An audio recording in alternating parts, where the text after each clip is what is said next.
Okay. It is art day. One of our art days. And sorry I'm a couple minutes late. I was frantically trying to twist some tissue paper so, you know, we could actually be prepped ahead of time, and, well, that didn't quite happen.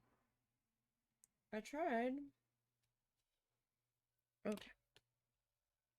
I still had like 2 more colors to twist. I'm like, I should have started sooner. That's alright. We'll just twist it as we go, as we've done before. So I hope everybody's weekend went well.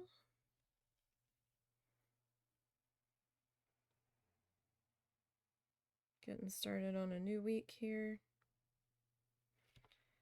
I am slightly starting to panic because I'm nowhere near done the axolotl. We're going to be working on him tomorrow. Like, nowhere near. And I'm like, oh god, I'm not going to have him done in time. So, I tried to record working on the little antenna guys for the top of the head or side of the head or whatever. And, my camera was fighting me the whole time. So half the stuff I did record, I couldn't use. Actually, like 2/3 of it. So I was like, great. That's great. It was just repetitive stuff that we had done on stream. The only thing that was different was I started to cover his chin on the head in the pink fluff. And then I realized I need a crap ton more of pink fluff. So I kind of had to put a pin in working on that to get some more yarn fluffed. And then I kind of didn't want to go any further on the head until we were together again. But I'm either going to have to do extra streams somehow in the coming weeks here. Because our neighbor has a sign up. There's like 23 days till Christmas. And I'm like, oh. Russell's like, no, that's not true. And then he's like, oh, wait. He's like, oh, shit. And I'm like, yeah, sweetie. Guess what? Nisey's about to be boned and getting your stuff done for Christmas. And I even started early. What I thought was early. Apparently wasn't early enough. So it's just some tacky glue I put down. I am grabbing some of our burgundy paper twists here, and I am snipping them in half, and I'm going to grab some of our orange because we're continuing this section, which was part of this. And those were the 2 colors involved in that mess of paper feathers. I was sitting here trying to get some of the yellow shades twisted, and I needed to get a light orange. I had 2 more shades that I needed some done on, and I just ran out of time. That's alright. We'll do it on stream. That's fine. It's not like we haven't done it on stream before. Alright, so I got my toothpick that I'm using to help position stuff, and that might actually be a little long, but we're gonna go with it and see how we do. And of course the traffic's gonna be loud today.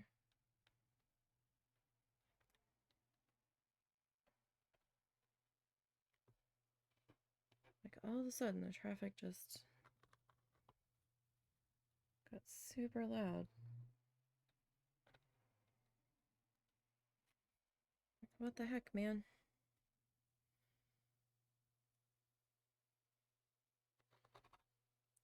Husband had to go to the bank with his mother to find out what the heck was with this letter that we got. Statement, really. We got a statement about an account we thought was long since closed, and we're like, excuse me. And the statement didn't say anything about, oh, for your end of year tax paperwork or anything. It's just like, oh, you have this much available. And we're like, no, that account should be closed. We told you to close that like last February. And that should not be open. We asked you to close that because we did not want to pay the fee for keeping it open. So we're like, would you care to explain why this is still open? Is it actually still open? Why did we get this statement in the mail that we are oh so confused about all of a sudden? Like, what is this? So they had to go down there and be like, excusey, someone needs to explain this. But his name's not on it, so his mom had to go with him.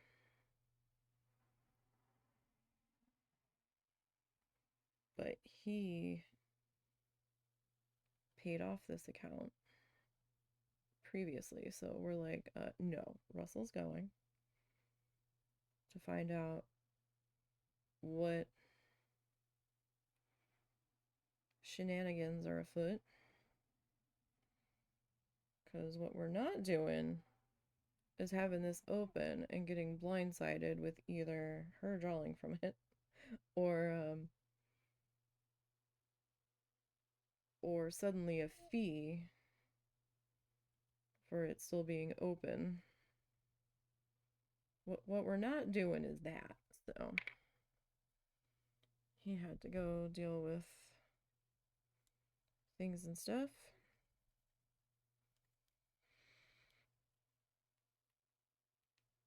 Doggos were taken to the park. I managed to get through about 40 more minutes of video edited earlier. Feels like I am just treading water on that video editing project. So much. Just does not feel like it is getting edited fast enough for my liking, because I still have like six more live streams I have to edit together for that. And my brain's not letting me work on anything else until that is taken care of. I need to get some painting done for the farmer's market,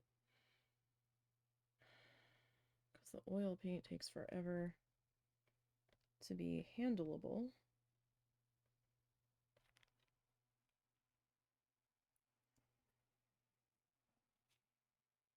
Or at least it feels like it does.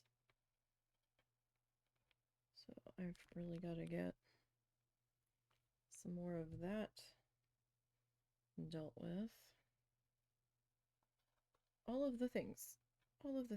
Axolotl and the video editing are at the forefront of my brain, though, at this very moment.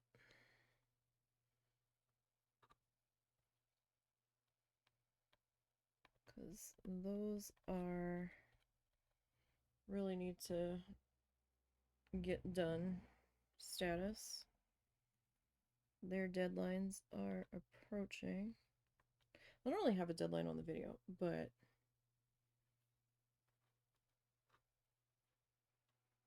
axolotl for sure. So we're using tacky glue, regular old tissue paper here that you would just put in a gift bag. Nothing special about this tissue paper whatsoever. Just your run-of-the-mill kind of stuff here.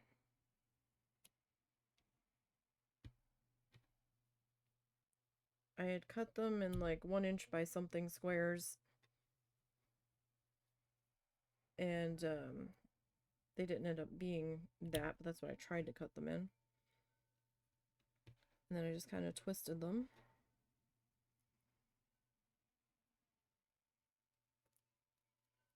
And now, I'm dropping them everywhere. Don't want to do that. Now I'm kind of cutting them in half because we're in a bit of a smaller section here. And I kind of want them to be a little bit shorter so that we can overlap these a bit better.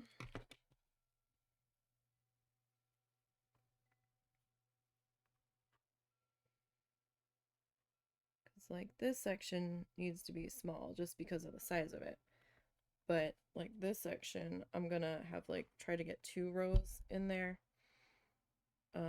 If we can pull it off. Just because of the size there. I've got the color pulled aside or pulled out for the background. I'm hoping we get that started today. We need to get that started.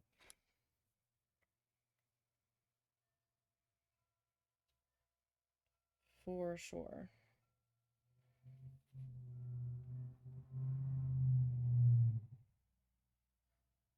So we are using tacky glue. You could use Elmer's or school glue.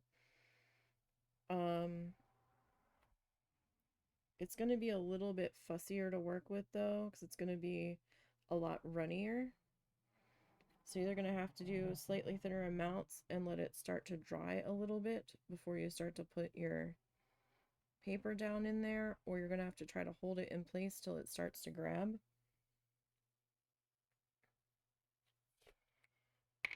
I'm using tacky glue. You don't want to use anything stronger than tacky glue because your fingers are going to be in there and you don't want to glue yourself to the project or glue your fingers together or glue your toothpick to your hand or to the project or get stronger glue on your fingers that's not going to come off. Like, just go with the tacky glue. It'll wash off.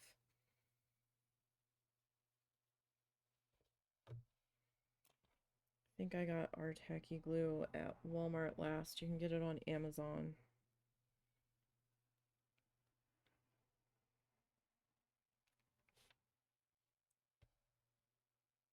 And every so many pieces, I'm just kind of swapping colors here. Now I'm using the toothpick to try to push this down into the glue so I don't get my fingers completely covered. And it just kind of helps get everybody smushed in there and up against each other a little bit better. Or if you have a stylus that you can get glue on, you can use that. Or an old pencil, that doesn't matter. Although the pencil you might get graphite on your tissue paper, so you know, you do have to think about that being a possibility.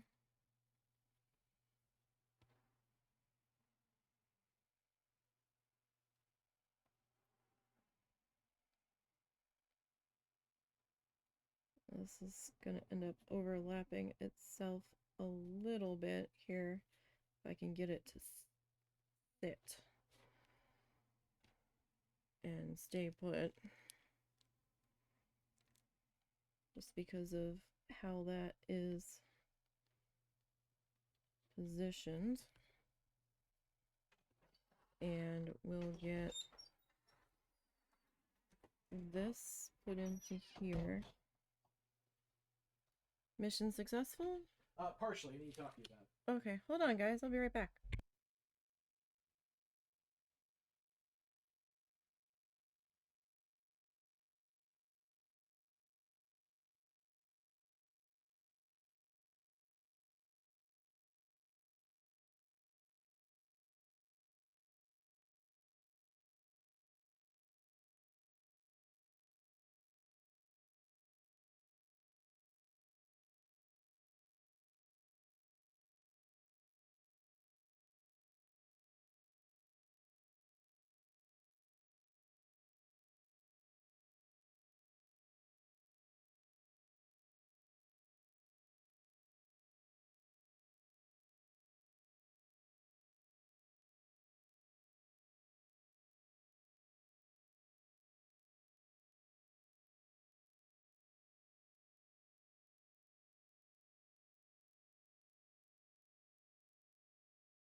like I'm gonna see how well we.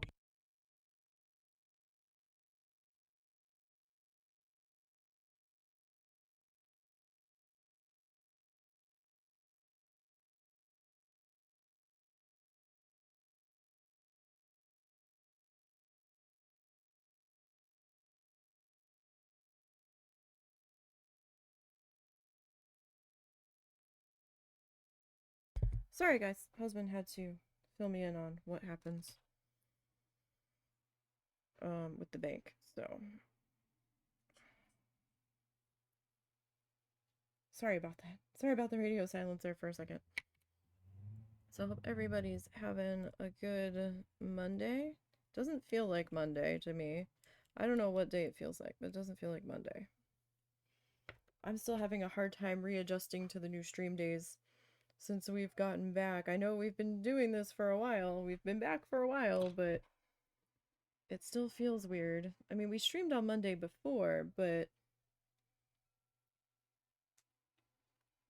it is easier to be streaming at the earlier time, I will say that. Alright, I'm gonna slide these guys up here. So we are working on a Christmas gift for my mother. She's obsessed with chickens and roosters. So that's why we usually have a chicken rooster something or other. This is just regular tissue paper that you would put in a gift bag. Nothing real special about it. And can get it fairly cheap, depending on if you need a specific color or whatnot. I'm real big about prepping my art stuff when I get it, to an extent, as much as I can. So when I got all the tissue paper, I cut it all down as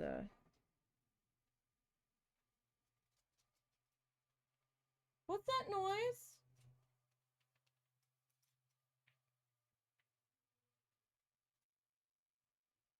Hang on, there's a... Hold on.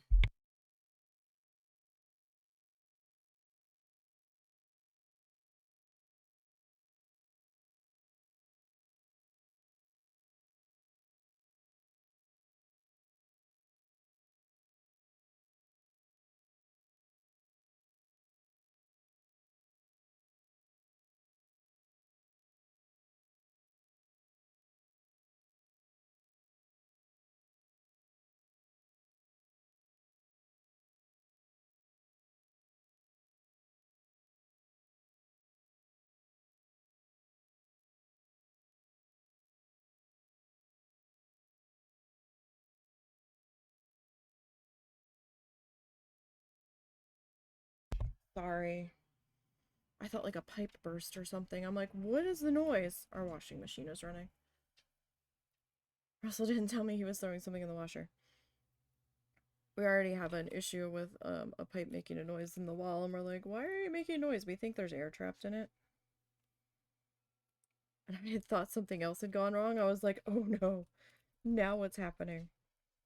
But no, he was doing something. He didn't warn me that there was gonna be extra loud noises. I was starting to freak out. I'm like, no, no, no. Please, no house emergencies. Yeah. No. It's been a long year of house emergencies. Between the stove going. Emergencies. Yes. Emergencies. It's been a year. Oh, thank you for the follow. Appreciate that. Hope you're having a good day. Yeah. Rooster, yes, Rooster. We're trying to make it look like a rooster. The foot I messed up. We're gonna be covering that with some jute string, so we're just ignoring that. Just a rooster with boots, that's all. We're ignoring that part. It'll look better at the end when I get, because I'm gonna put a nest down here and cover that up. I've been fighting with that foot ever since we started it, and just wasn't feeling it. So we'll do a workaround. But yes, no, it's been a long year of house emergencies, so please no more house emergencies. We had the stove go, we had the hot water heater go, we had a car emergency with the battery acting up, we even replaced the battery, and now I don't know if we actually had to. there was an issue where the connectors weren't staying connected all of the time, which was a bit of an issue. But we got that fixed. We had pet emergencies. It's been a long year of emergencies. Please, please, no more emergencies. For at least a little while. Please, oh please. So, we're just doing gift wrap tissue paper. Can find it at Walmart, Amazon. Amazon has a lot more colors to choose from than Walmart. Party City. You know, any place that you can find tissue paper, providing it's the colors you're looking for. If you're real desperate, you could use white and paint it, although I don't know if that would change the texture if you painted it before you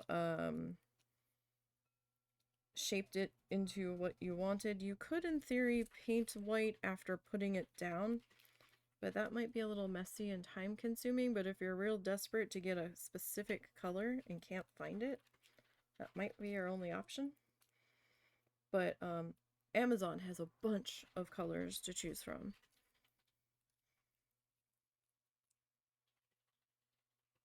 So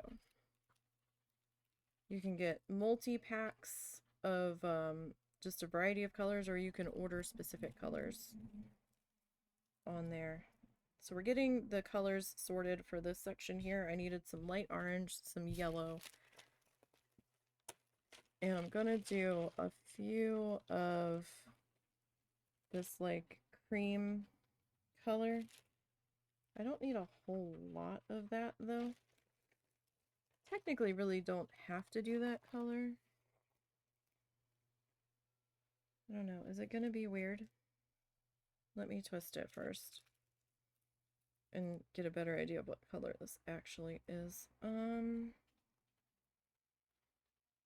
know, that might be weird. It was kind of in my reference photo that I was looking at, but it's gonna be the only spot it's in. If I omit that, I'm gonna need some more of the other colors though. If you're not feeling the color, don't use it. Like when I was first planning out the colors, I'm like, oh yeah, we'll do that and we'll do this. And now I'm not really feeling that color, so. Alright, we do have an ad break coming in a minute and 50 some seconds. If you are not subscribed to the channel, you will get the ad. I am sorry, but if you stick through the ad, that will help me out greatly. Although if you have turbo, you might not get the ad either, or you shouldn't. But it would help me out quite a bit if you stuck around. This is Tacky glue. Nothing special, just regular old craft tacky glue. We don't want to go with a more aggressive glue because it's just tissue paper.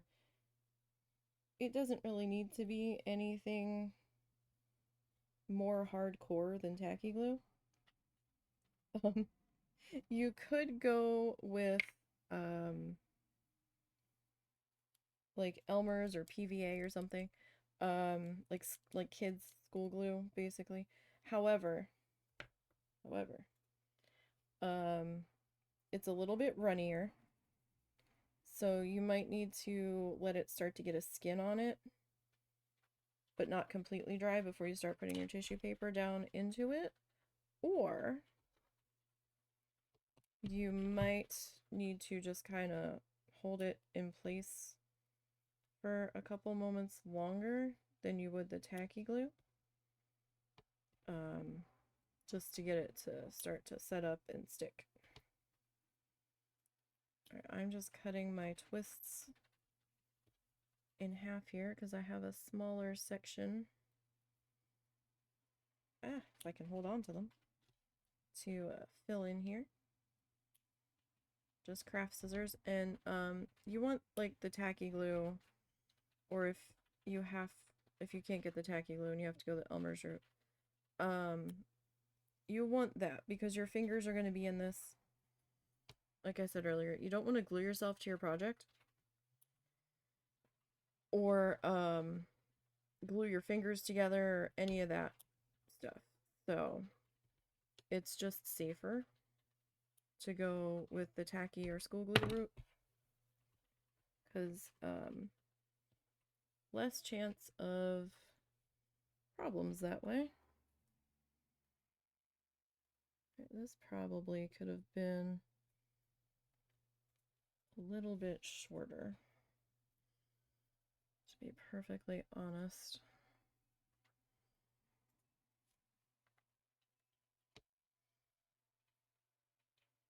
But I wasn't sure how long I was getting to be here. Alright, and then I'm just going to start laying that in. And I have a toothpick here. Toothpicks are fairly inexpensive and pretty easy to get. You can get them, I think you can get them at the dollar store or like the grocery store kind of situation. Just, you know, if you start using some for crafting, then those are crafting toothpicks. Don't turn around and use them for cooking or what have you. Alright.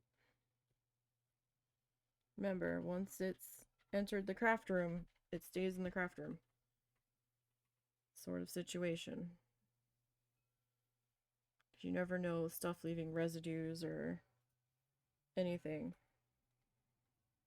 about that. So it's just safer and better that way. And I'm using the toothpick to just kind of help position our bits of tissue paper in there. And it helps get everybody all smushed up together a little bit easier so we don't have too many gaps. Now I did do an acrylic, real rough acrylic painting that we are slowly covering up with the tissue paper. That was my color key. You don't have to do that step if you don't want to. But it helped me remember what colors I wanted to go where. B, it also helps where if you don't get your paper real tightly squished together and you get a little gap here and there, you won't be seeing white canvas or whatever base color your surface is that you're attaching this to. So this is a 6x6 stretched piece of canvas. You can do this on paper, wood, you know, whatever really floats your boat. Whatever you can put tacky glue on, essentially.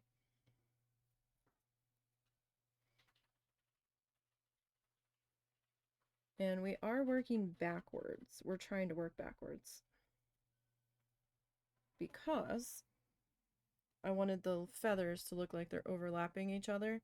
So I'm trying to work from bottom up. Which I have to remind myself to do when I'm painting these guys as well.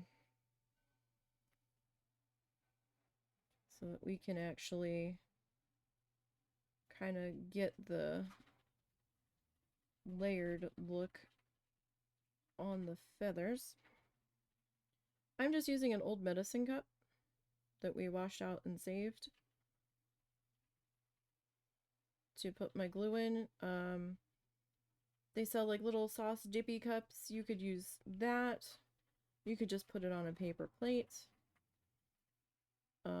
If you really wanted to, you could just like squeeze them out onto the project and just kind of slide it around with your paintbrush. I use the paintbrush just to try to even out the coat of glue, and so it doesn't get too thick in any one spot. And then I'm making sure I rinse the glue out of my brush before we start putting paper down. I might have sacrificed this paintbrush to the glue gods, but that doesn't mean I want it to get all gunked up and not usable later, so I am going to try to get the excess glue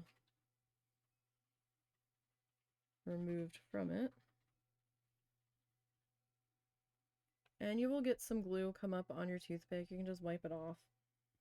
Or if it starts to get too sticky and it's pulling your paper off, flip it over, use the other end.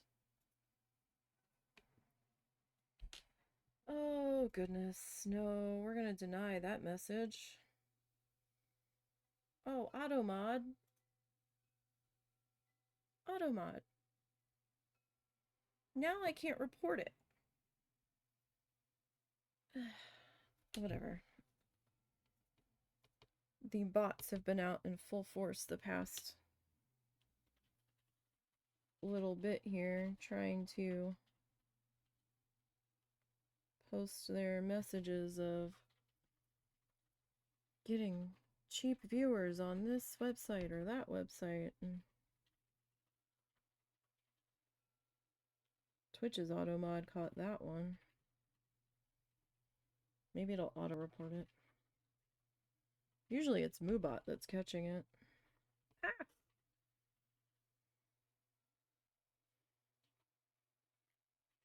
I'm surprised that automod was holding that one. So how's everybody doing today? You guys doing alright?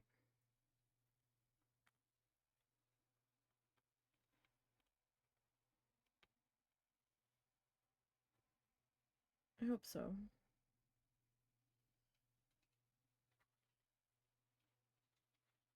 But lurkers are welcome. We tend to have quite a few lurkers here, and that's okay.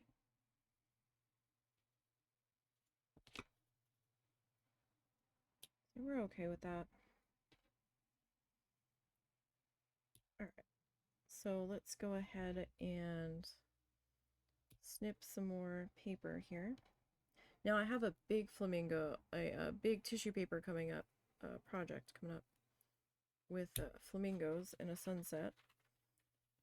That one, I don't think I'm going to be able to stream just because of the size of it. Because this is 6x6, right? My work area is not that large. The upcoming tissue paper project is going to be on a... Oh gosh, what was it? A 36x48 canvas, I think? So it's good size canvas. From the floor it comes up to just below my shoulders. So it's a good size canvas. That I'm gonna record, and we're gonna pop that up on the YouTube channel. I can't start that till after Christmas though, because my supplies for that were this year's Christmas gift. So besides, I don't have time right now because we are working on Christmas gifts. Tomorrow we'll be working on the husband's axolotl that we are needle felting. So don't forget to come back for that. I got all of the little tentacle antenna doodles done. We have 6 of those guys now. So we'll be working on getting the head color on the headpiece and possibly attaching those head doodles.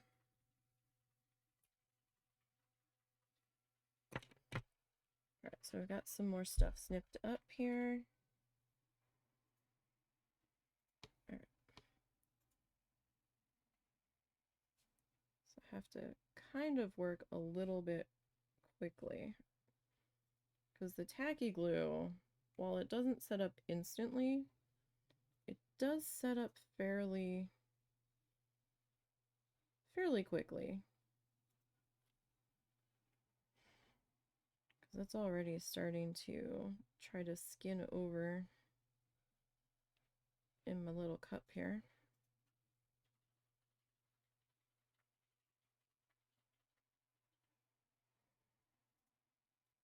Okay. So I don't put too much in my cup that I'm working from, just because I don't want it to dry up and then we've lost the glue where we can't really use it. So small amounts. Same with the glue on the project, just small amounts. Unless you can work faster than me, that's going to be based on your work speed.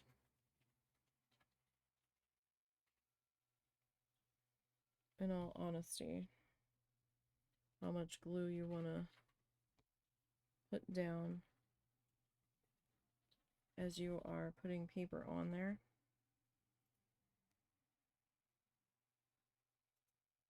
Alright, so get this guy popped into there, and when I'm dropping it in the glue, I'm also kind of smooshing it over into the other guys, just to try to prevent any gaps from forming in between our pieces. But like I said, we've got the color down underneath, right? So if we do have a teeny tiny sliver of a gap, we should be okay. It shouldn't be too problematic. Now, I did follow a Bob Ross painting one time with the tissue paper. Well, we tried to, at least. That was a bit of a challenge. I still have that piece. It's in the other room hanging up on the wall.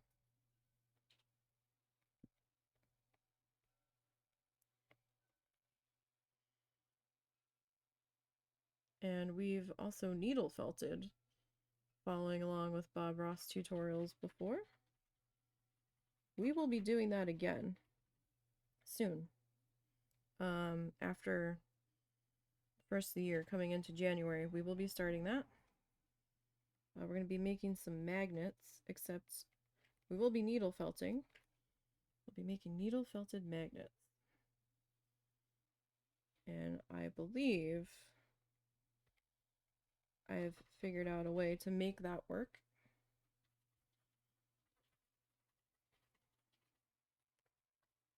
So hopefully the idea on paper will follow through to actually being something we can use here and have a finished product with. They're going to be small, but not too small. They're going to be 3 inches. Oh, get off of there. If it's not dog hair, it's me shedding.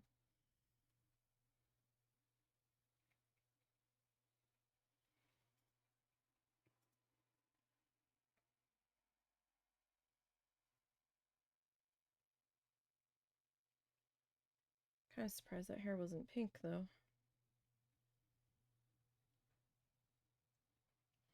Alright, so this might be a little tricky, because I've got this kind of differently heighted here. Alright, we're going to do this in stages. I think that might be the easiest way to go here.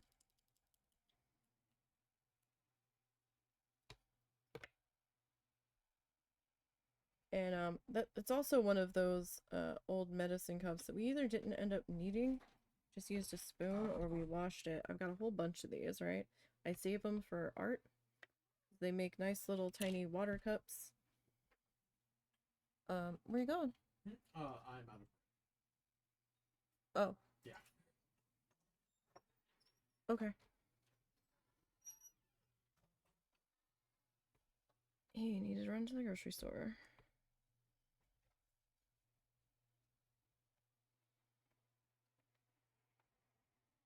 I forget what I was saying because he distracted me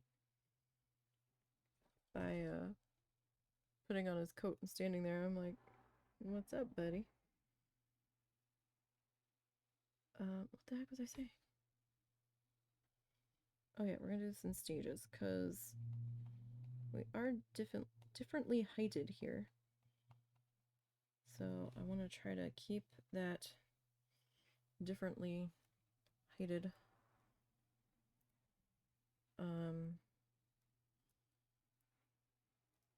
setup going.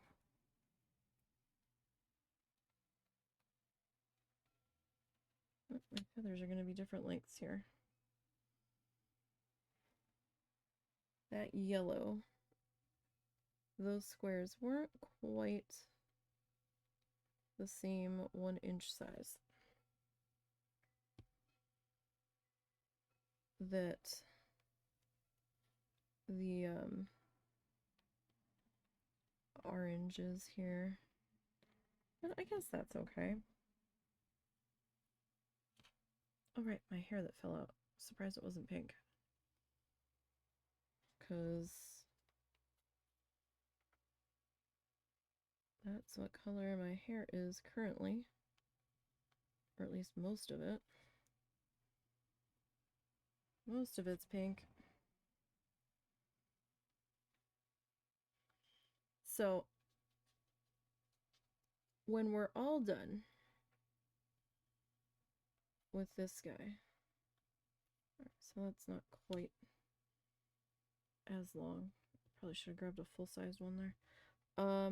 When we get all done with all of it, the rooster itself and the background, because we're going to do some tissue paper in the background. We're going to do smushies like we did on the cardinal and butterfly ornaments that we did previously. And those have been gifted, so I can't show you them. You'll have to, I think the picture's on the Instagram and possibly on the Ko-fi galleries. Those ones we already finished and we gifted them already because that was for the mother-in-law and her sister. We didn't know how long they were going to be here because they were talking about rolling out as soon as they get their next bit of money next month. So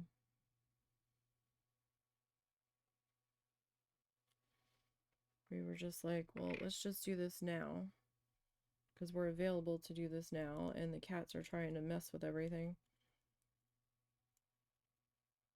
So let's just do this now that you have them. One less thing on our minds to deal with.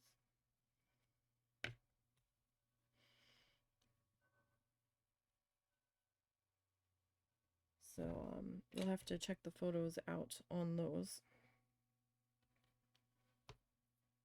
But those we finished before we started working on this guy. All right.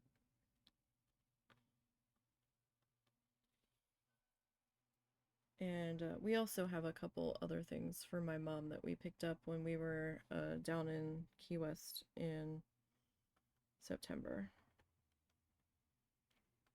We found a calendar at CVS that we're like, oh, she'll love this. And then we found like a cookie jar type thing that she can put these mints that she loves in there. So we have a couple other things for her as well that we put away.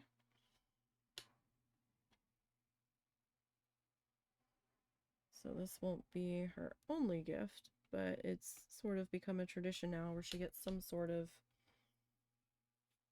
handmade chicken rooster thing. Last year we did a line art doodly rooster where there was some dot art in it, some line art in it. I think we need more glue. Alright, so let me... Oh, gosh. One thing I hate about these tacky glue bottles is I have a really hard time getting the lid off of them. I'm using the gold bottle tacky glue from Aleene's. Not sponsored. But hey, if you want to talk.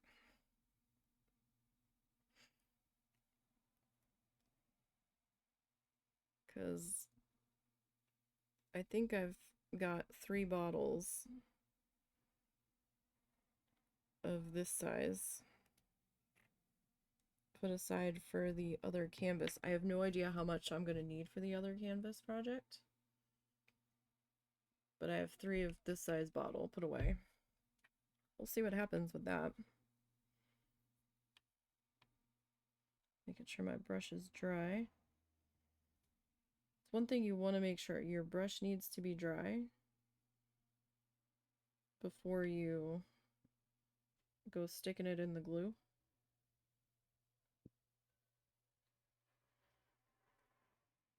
You don't want to water this down at all. This needs to be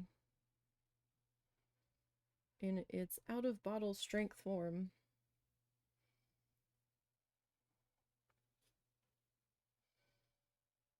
Alright, so I had previously done the comb and the little dangly bit and his beak. So we're just gonna kind of work around that.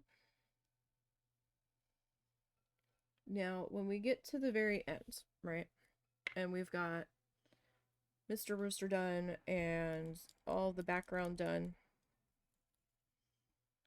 and I get the nest put in at the bottom, we're going to come back in, and we're going to take some Mod Podge, and we're going to seal the whole thing. So that's why I was saying, don't worry so much about these being a little like movie abouty on the tips. They'll get glued down into place so that they don't move, but we won't lose the texture look of it when we put that on, and that will also help seal it as best as we can. You don't have to do the Mod Podge step, but we're going to, and that comes in like matte or gloss, and that's going to be a you decision on what kind of finish you want to go with there.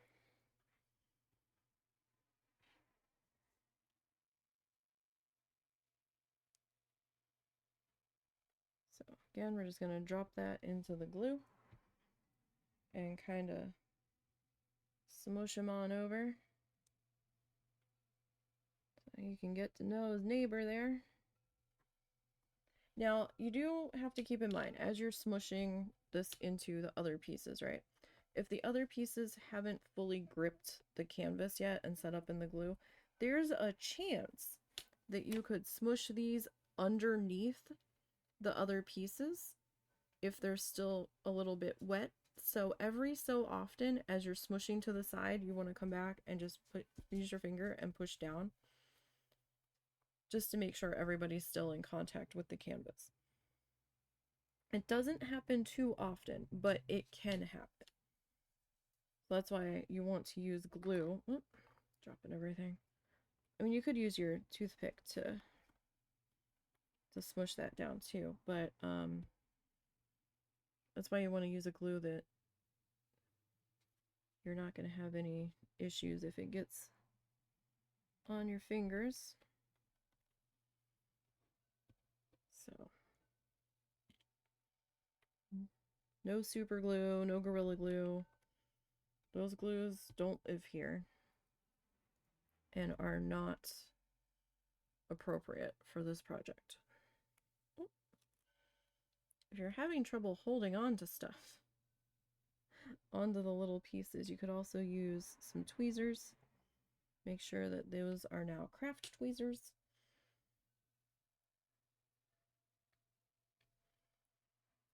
Oh, I just untwisted that.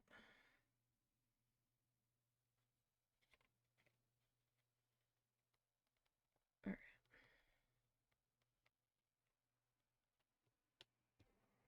And we're just gonna keep going with our lighter orange here. Now, I am gonna need a little bit, I think, of the light orange for this section up in here.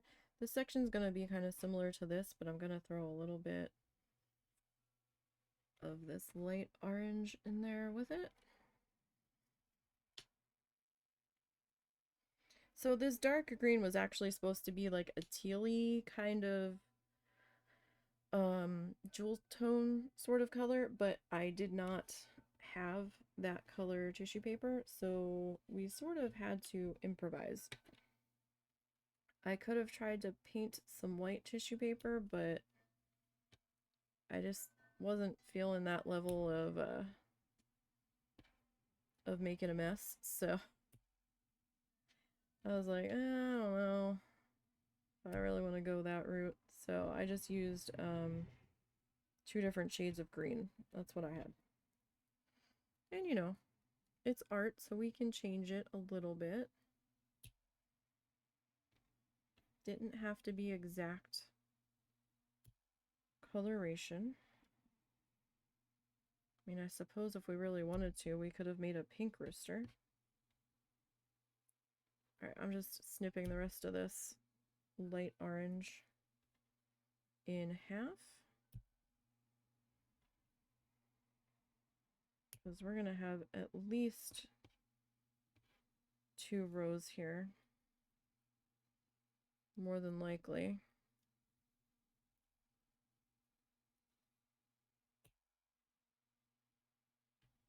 Possibly 3. And I went with burgundy because the 2 shades of red I had were pretty similar. And you could tell that one was a little brighter than the other, but it was difficult, and I didn't want the same color as the comb and his little dangly bit to be in here, because I wanted a little bit of difference in there.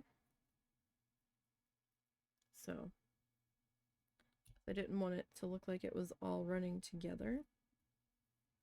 I was concerned about that. So we're just gonna go with our burgundy color here. He's coming along. And I've got a blue shade that we're gonna use for the background here. All right. So, and I have learned from previous let's start on this end. I've learned from previous art shenanigans and desk situations to cover my work surface with contact paper. So the background here that we are working on top of is a contact paper print. Because I had another desk before we got this one that I had taped something to the desk that I was working on, and I taped it down with blue painter's tape. You know, the stuff that should release without damaging your walls. Well, apparently it decided it was going to rip the coating that was on my desk off, and I was like, oh, so that happened. So now I use contact paper, so I don't care if I get paint or glue or whatever on this. I've got like another roll of this. I can replace it if I need to.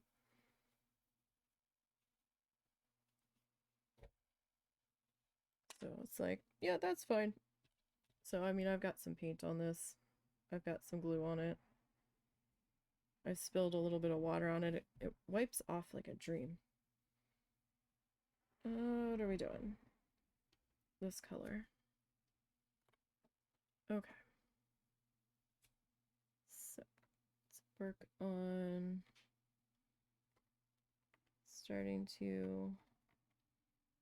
Actually, yeah, let's put you about there, because you kind of need to overlap slightly there, buddy.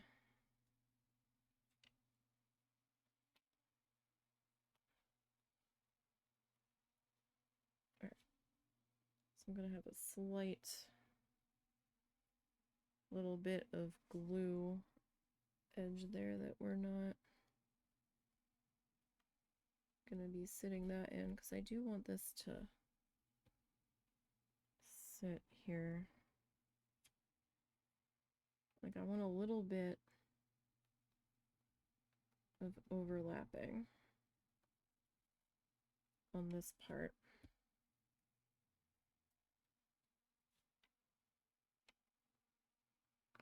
And how you put these colors in, that's gonna kind of be up to you. And how you're feeling.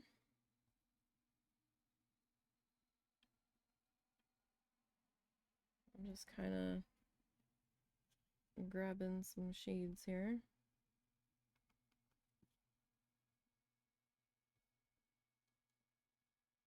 I want it to be a little bit random, so it doesn't start to take on too much of a pattern here. But that's just me.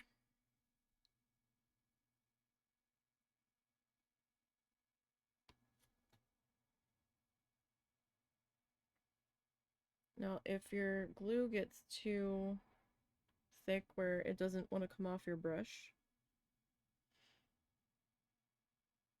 like at all, then you might need some fresh glue to work with. Like a new round of glue out of the bottle. Because you will feel its thickness change as it is exposed to air, as it's trying to start setting up on you. All right.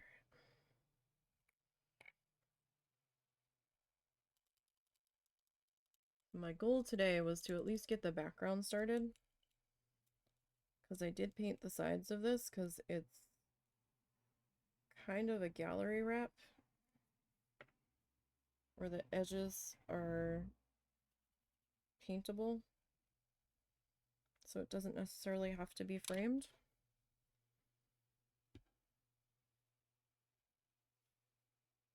So I need to kind of get the edges covered as well.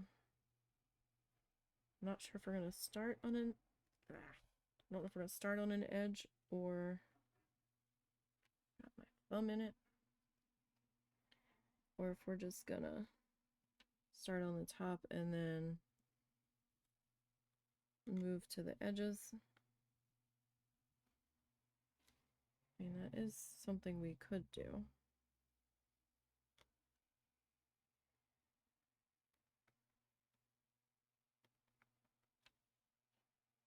But then we won't get to see the rooster when we're working on the edges.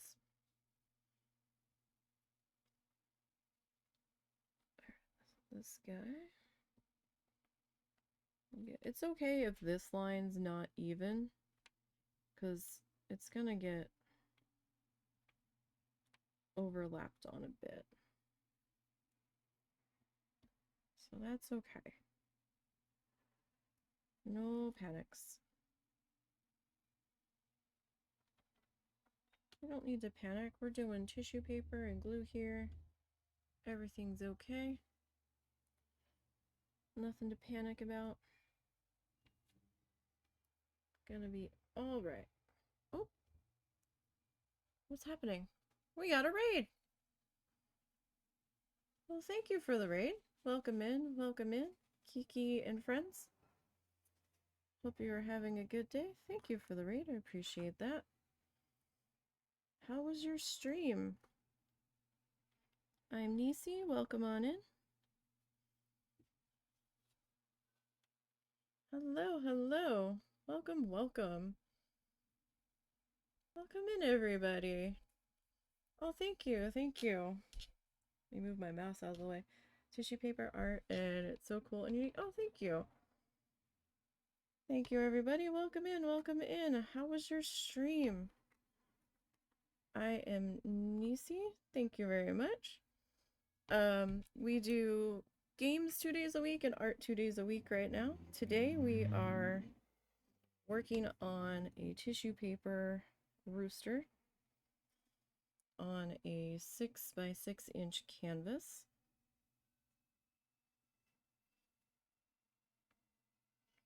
I actually bought the tissue paper pre-colored from Amazon. They had packs of multicolors available, or you can pick your colors from some companies. Oh, thank you, thank you. So what were you guys doing? I always love to see what other people are up to. But no, these were already pre-colored when I got them. I just cut them down into smaller squares to make them a little bit more workable. And, oh, thank you for the follow.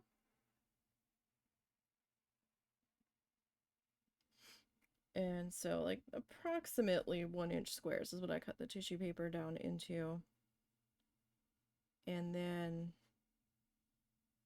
for the feathers, I just kind of twisted them up into little tiny little paper snakes.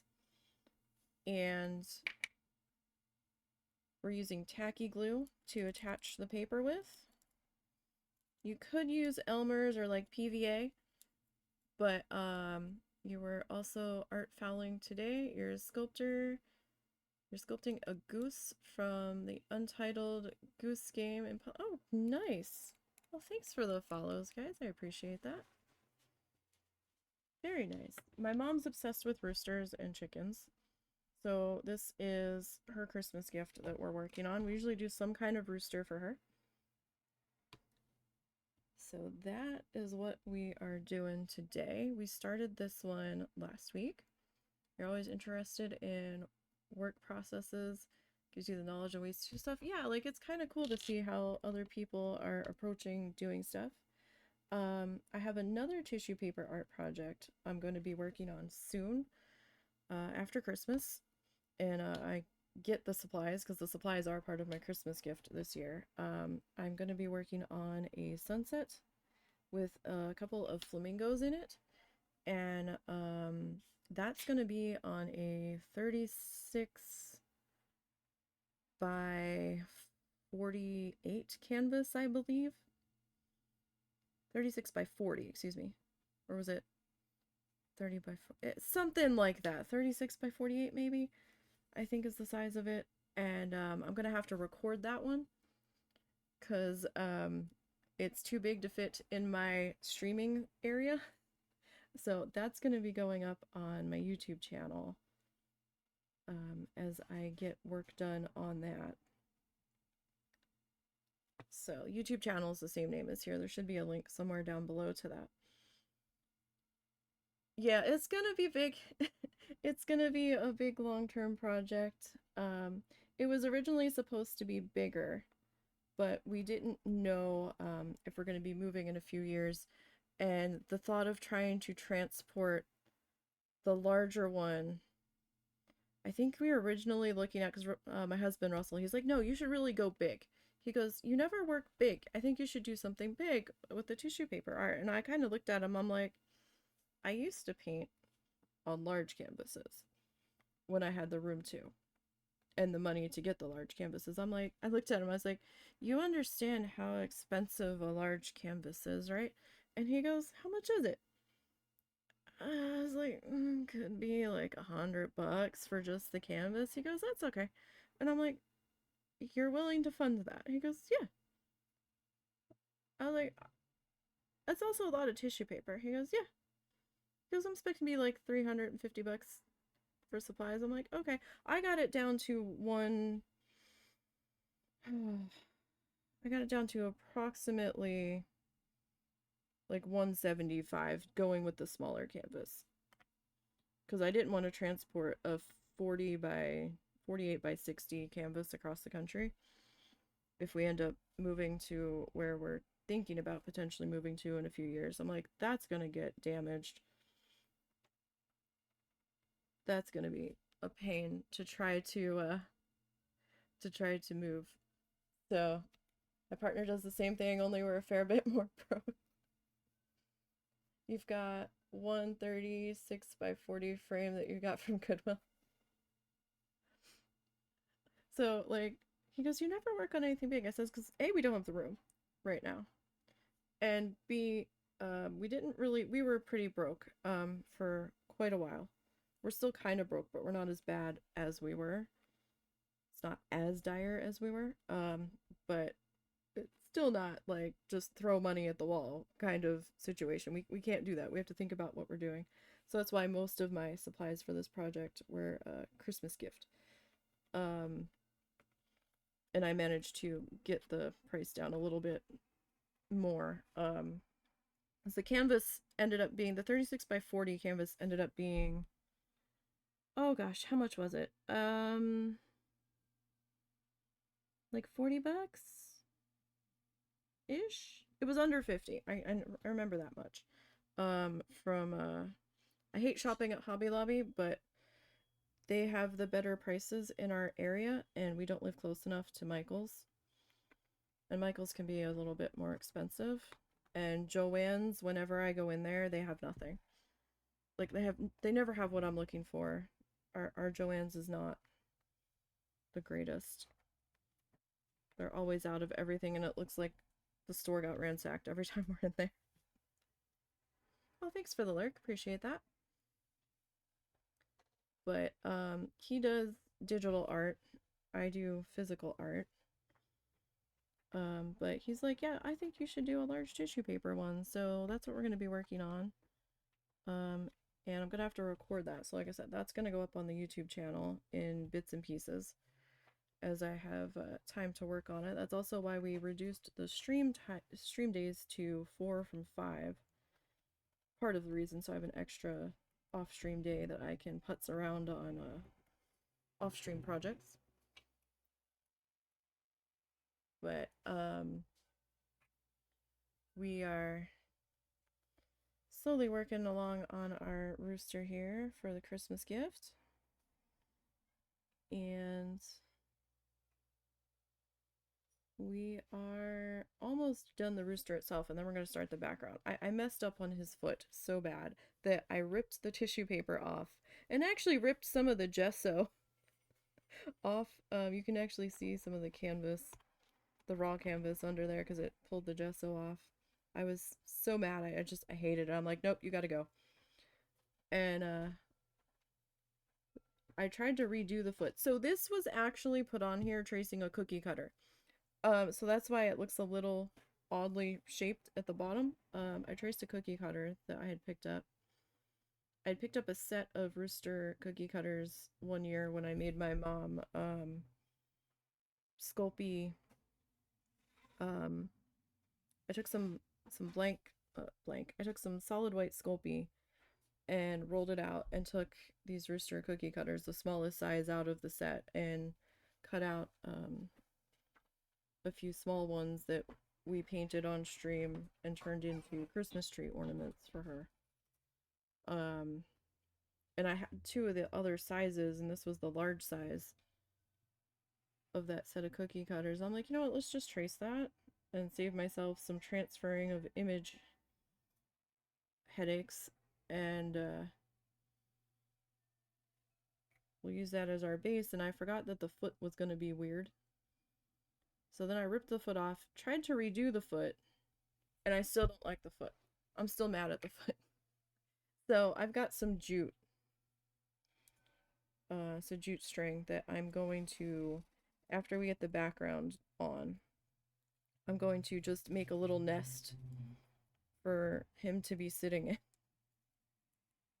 If you hate it, cover it, right? So you ripped your goose apart like 3 times during the sculpt and rebuild parts of the armature. Oh yeah. Yeah, I mean, if you're just not feeling it and you still have the opportunity to fix it, right? Or to make it a little more acceptable to your brain, So now I have to stare at this ugliness down here until I get that fixed up. So I always feel like I need to explain what happened there. And it also didn't help that I ran out of gray tissue paper, or what gray tissue paper I have left I have in reserve for a different project I'm working on.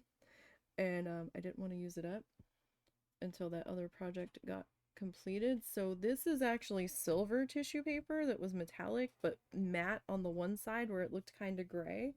And I'm like, we can kind of do that, I guess. Maybe if I fold it so the shiny bit's on the inside, we might be able to make that work.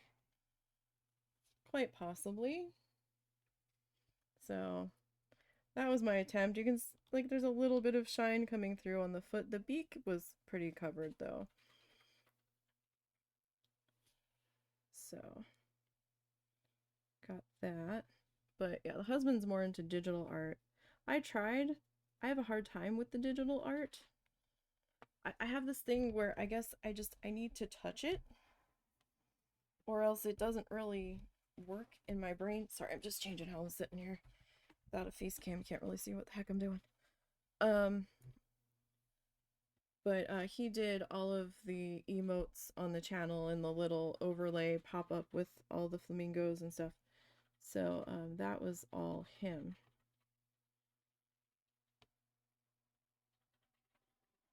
So I need to make sure that we're up against that section. He's around here somewhere. I don't know if he's lurking in chat or not.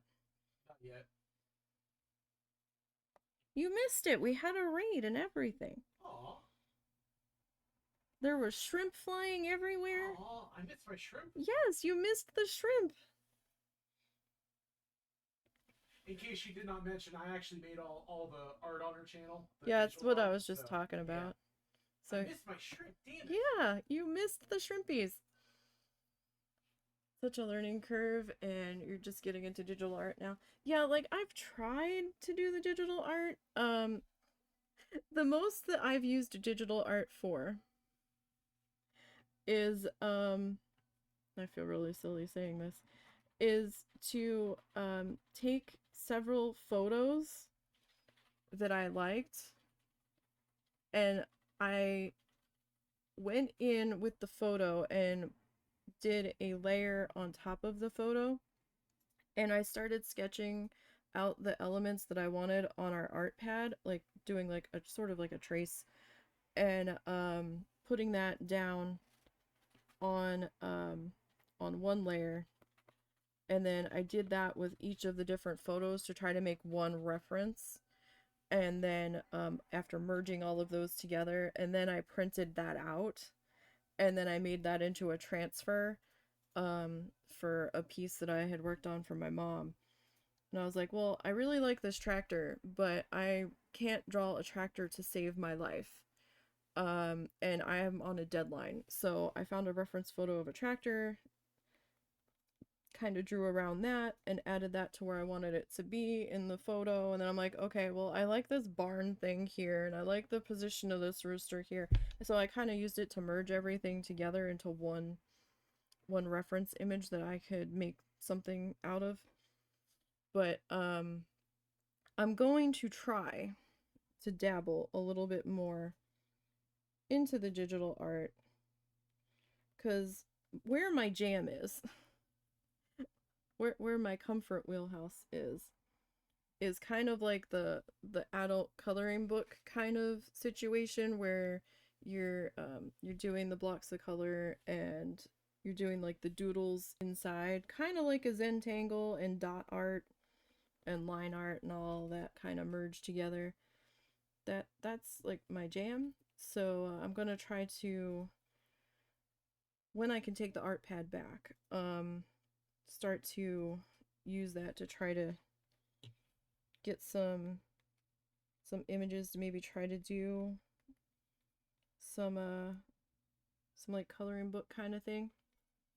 You like comfort wheelhouse? So like I'm kind of like dabble in a couple different things, but that's where I'm the most comfortable, is doing that kind of stuff. So Oh gosh, do I need to trim you? Oh. You're gonna, like, way overlap. Yeah. Okay, we need to get tiny. We need to get super tiny. Alright, let's see if I can do this. Usually, if I have to go real tiny, I will cut these inside of a Ziploc bag. Because sometimes, if you have the paper twisted tight enough, when you snip it, it will go flying. So sometimes I have to cut it. I either have to hold on to what I'm cutting, or I have to have it in a contained area so I can find it again. Cut the paper, not the finger. Okay, so we got a couple of that. Okay. Sometimes it's too small to do that with, though. Alright, and probably like 2 of these. Please excuse the glue all over my fingertips. It's a little messy. Let go. Let go. Thank you. Okay, this might be too long. Let's see. Let's see. Kind of got myself in a tiny spot here. But I do enjoy the needle felting, and I enjoy needle felting because I don't have to worry about my paint drying out on me as I'm going. So we do a fair bit of that too. Like I said, tomorrow we're going to be working on the husband's axolotl. That's his Christmas gift that I am nowhere near done on. Last year, his Christmas gift was a made-up creature that we had sort of an inside joke between us. Because he suffers from anxiety and depression quite badly at times. So he was in a spot, and I pretended I was a dinosaur / turtle / humongous cat, and I jumped on the bed and like kind of like crawled up to where he was laying, making like dino eating noises and motions. And so we brought that creature to life and named it Chungosaurus. So that was his gift last year, and that sucker took me a solid month of panicked needle felting because I didn't get him started until like December 1st. I'm like, oh no, we'll be good. I worked on that thing for a solid month. Extra streams, recorded times. Did you trigger that, or did something happen? The Mingos went off. I did not see it. Oh, I missed it, so I don't know what it was. Somebody must have followed. Thank you for the follow. If that's what that was, I missed it. Thank you for whatever triggered that event.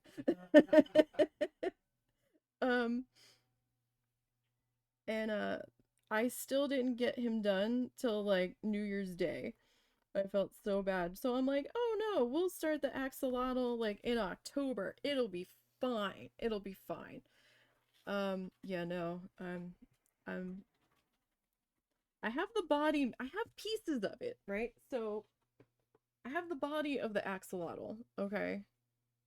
That's the body. Let's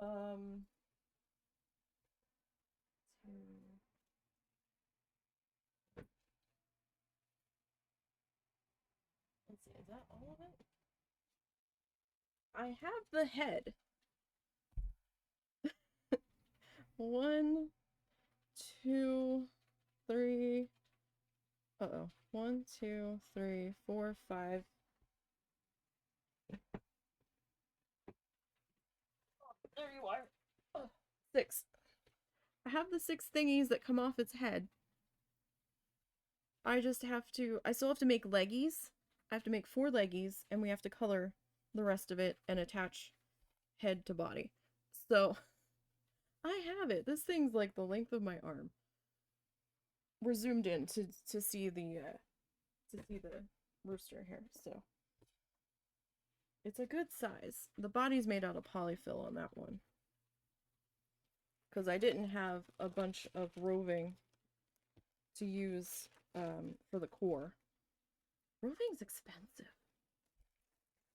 Like, I understand why it's expensive, but roving's expensive.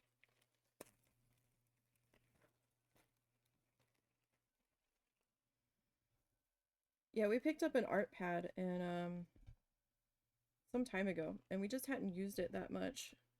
And then we were talking about, oh, well, if the husband's, because it's really the husband's, and I was like, well, if you're not really going to use it, I might take it and set it up over here.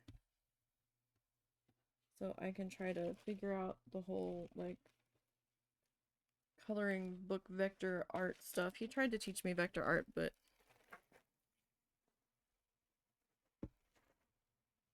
Very hard to teach digital art to someone who defines things as menus and thingies. yes. So I don't know. We'll see. I do think if you end up genuinely wanting to try to do that, we should get an additional set of wires rather than trying to unplug it from my computer every time. Yeah, that's gonna be a fucking mess. Yeah, that's gonna be a mess over here too. I don't even know if I have the plugs available, to be perfectly honest. Yeah, you can probably find some. There's always room for more plugs. Especially with the way that one port on this card that the camera is plugged into is behaving. So I'll tell you, we got this camera special. And I've had more trouble with it than anything else. But it's probably because I'm on Windows 11 and the software wasn't Windows 11 compatible quite yet. So you love the needle felting? The last thing I need is to get into another craft right now. Oh yeah, yeah. Like, I looked at stained glass. I'm like, ooh, that looks like... I can't just stick to one thing. Like, I'll be like, hey, I've been seeing somebody do this on YouTube. I'm like, I think I could do that. You have to head out. Oh, well, thank you for the raid. Thank you for popping in. Good luck with your sculpture of your goose. And I hope that turns out well for you. I'm just grabbing a fresh toothpick for what we're about to do. And thank you for popping in. Greatly appreciate that. And bringing your friends by. Hope you have a good holiday if I don't see you. Bless you! Bless you. Please don't throw your back out. Sorry. You okay? I think I lost some brain cells. Oh no, those are precious. You can't lose those. Oh, maybe Ed will pick them up. We have an orange cat. I don't know if he would know what to do with them. Okay, so that's not as thick as I thought it was. That should be alright. Okay. Let me get rid of these because we're about to make a mess. Okay. So that's not too bad. If we take the foot away, that's not too bad. It's definitely colorful. Alright. So I have all kinds of technical terms for things that don't really mean anything, but you know, we all make up our own little technical terms. So I'm going to take some of this tissue paper, right? And I'm just gonna kind of rip it up into some smaller pieces here so we can do our smushy background. Smushy is a very technical term. Oh, I thought he was standing next to me. I was like, what? Like, what do you want now? He had walked away.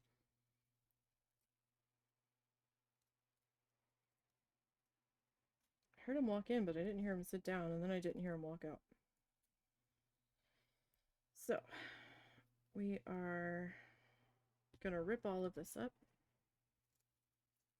I would love to do stained glass sometime. I don't have the ability to do it right now, though. Because I need an art room that I can,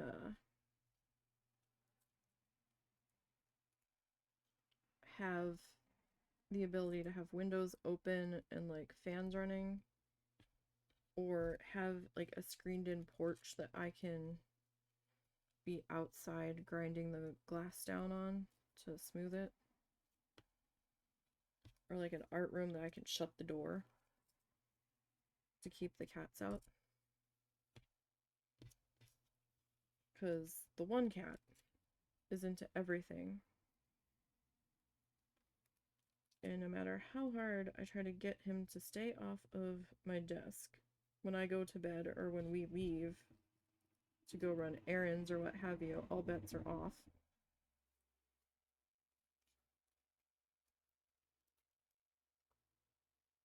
So, alright, so we're just gonna rip up this. We're gonna need a good amount of this ripped up, but let's see. Let's go with this amount. I thought blue might be a good color, and I didn't realize how close this blue was to the background color I put down. That was an accident. I didn't quite mean for it to be quite so close. Alright, so we need to figure out... We need to get some fresh glue is what we need to do. That glue's kind of dried up in my cup. Alright, so I do try to dry my brush pretty good. This was just a cheap brush. I think it was from some kind of like paint by number set or something. That I have sacrificed to the glue gods.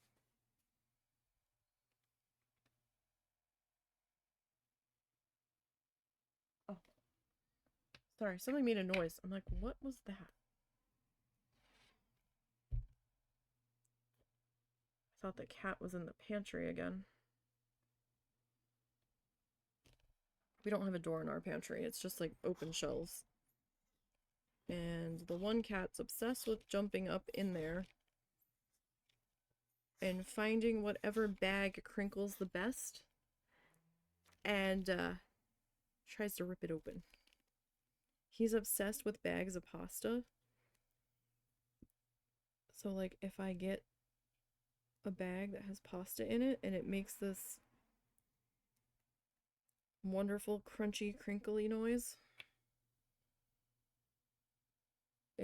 it's the next greatest best toy ever. But one morning we woke up to like noodles all over the floor and we're like, what the hell? The cat had ripped a hole open in the bag. Okay, so we're gonna start down here so I can get this foot covered up.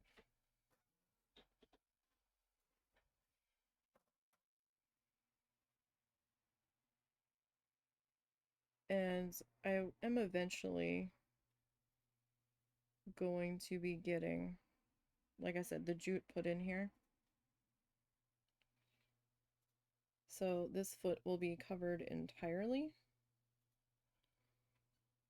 But until such time, we're just going to come up to the edge of the foot with our glue. Now I don't have this like real super thin, then it's going to dry out too quickly. But it's not like super thick either. Because, you know, you want to find that sweet spot, and it's hard to explain the sweet spot. Like, you want to be able to just barely see the color underneath if you do the underpainting on there. And this was just cheap acrylic craft paint that was put down on here before we started putting the tissue paper on. Nothing fancy. Like the under $1 a bottle craft paint. So we're going to start to get our tissue paper. We're going to grab a smaller piece that we ripped up. And we're just going to kind of lay it in the glue. And we're going to slide it around and smush it all up on top of itself so that it's kind of wrinkly. And that's what I mean by smushy the background, or by a smushy background. So we're giving it a different texture than the paper twists that were done with the body of the rooster, so that the background is different. So it doesn't just kind of like meld into the rooster and become one with it, which is what I was worried about if we had done a twisty background. Excuse me. So we are just gonna kind of lay this in. Now this will get glue on your stylus or toothpick or whatever you're using to move your paper around. So you're going to want to just like wipe that tip off every so often, just to keep it from getting a little too gunky. All these technical terms here. Gunky, smushy.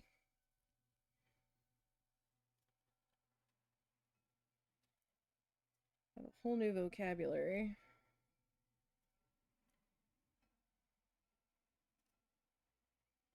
And by the end of this,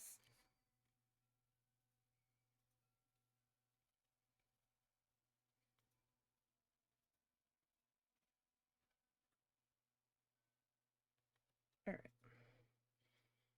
So the background will probably go a little bit faster than the rooster itself.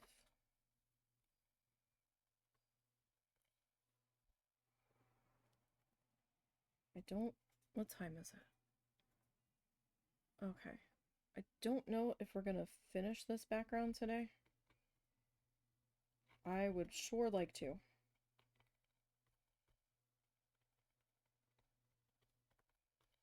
We're gonna try. We're gonna try our hardest. And if everything's not like 100% like flat glued down, don't stress it too much. Because I am going to come back with Mod Podge once the background's dry, which that might not be today. We might have to do that a different day, or I might have to do that off stream.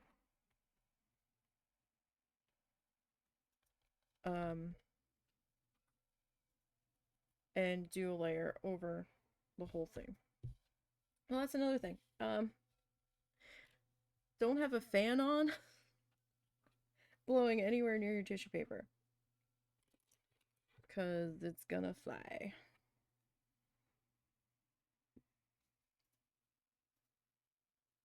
Should be self-explanatory, but for some reason the way I say letters that have a letter P in them, my enunciation with the P has been making the paper go flying lately as well.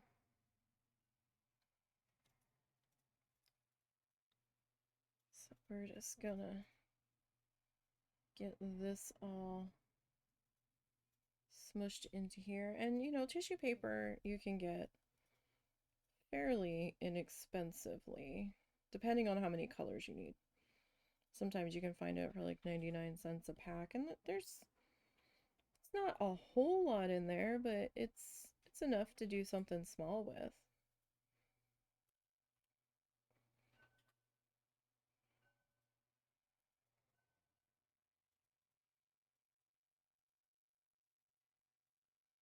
So I still want it to be thick enough where it looks white. This glue does dry clear, but thin enough where I can just kind of see that color that I painted underneath, just trying to poke through ever so slightly.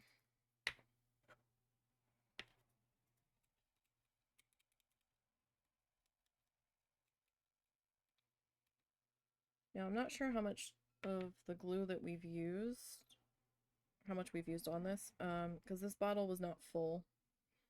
Like, it wasn't a brand new bottle when I started it. There was a little bit missing.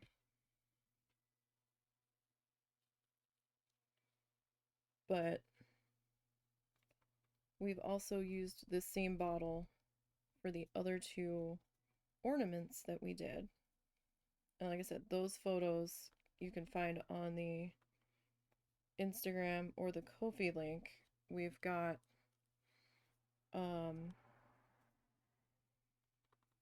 we did some wood slices, and we did a butterfly and a cardinal with the same method, basically. So I kind of just want you up to the edge of Mr. Rooster here.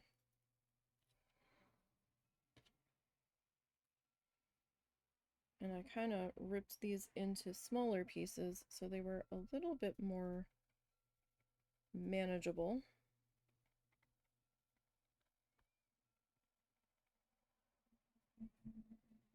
To get laid in here.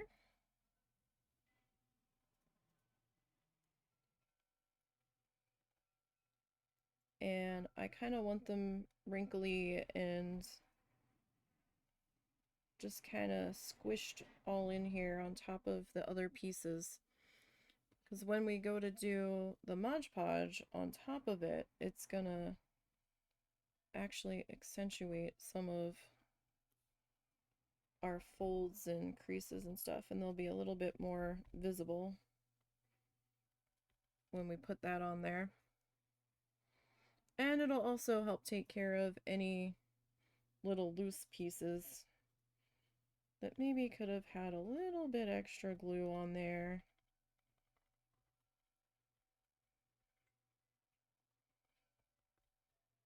So that's really the main reason why I do that on the end step, just in case somebody didn't get fully glued down somehow, or somebody's sticking up a little bit more than I would like them to.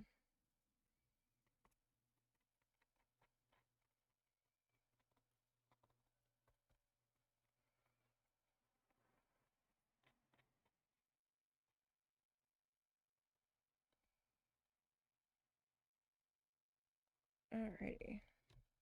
So then, I mean, because it's kind of the same color as the background, it's a little... Am I out of focus? Not particularly. Okay. It just looked a little weird. Alright. So it'll be a little bit easier to see the more that we get covered here.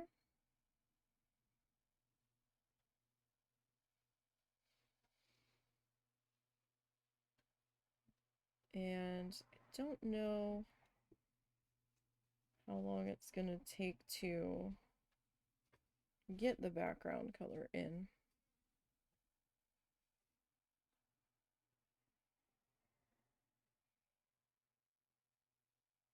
Because I kind of need to get the sides a little bit as we're going.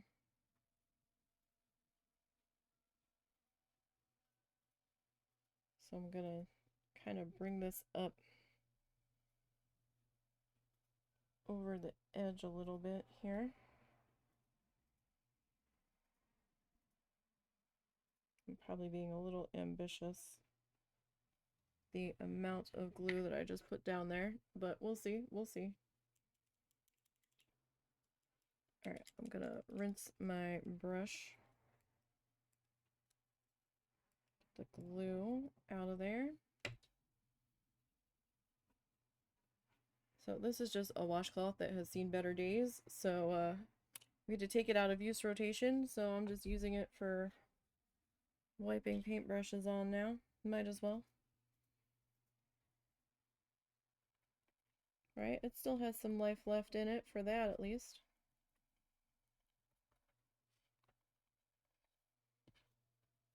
And then I don't have to throw away a bunch of paper towels. Paper towels have their place. Like, I need them for when we do our oil painting. Just because that's a whole huge mess.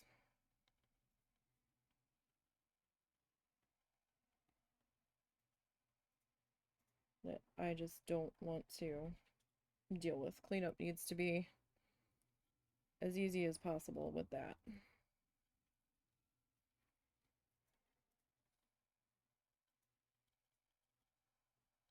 Okay.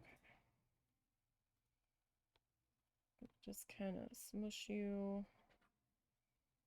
Getting glue on the toothpick, that's why it's kind of ripping the paper back up.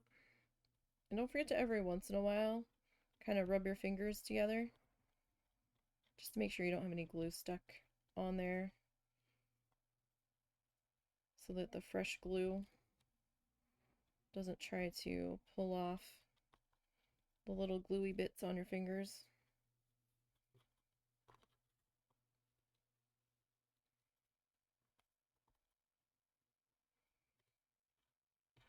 Okay.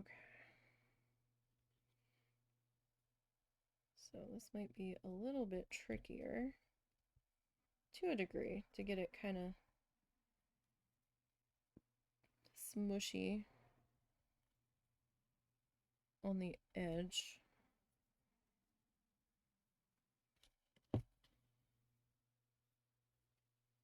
Alright.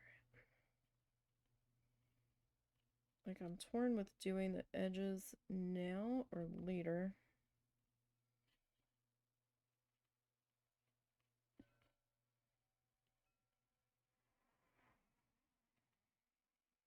Come on. Sometimes you kind of have to play with it a little bit to get it to sit. Just based off of how much glue might be seeping up from the other layers. Sometimes there's enough to work with, sometimes there's not.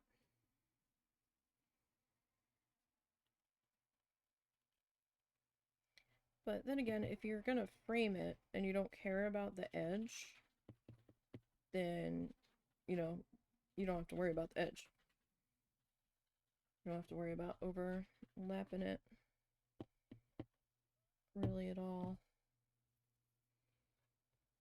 Because the overlap will be a little bit messy.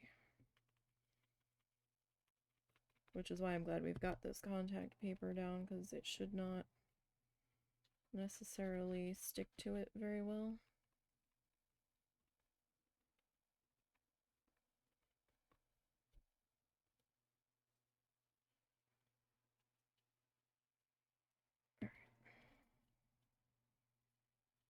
So we're just kind of folding and wrinkling and crinkling our way along here.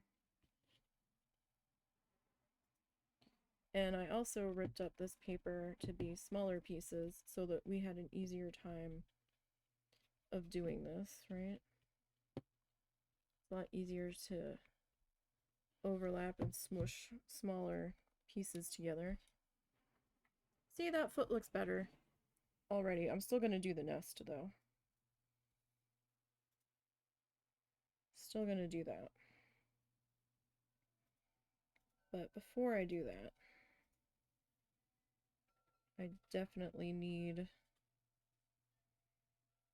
to get the background in here.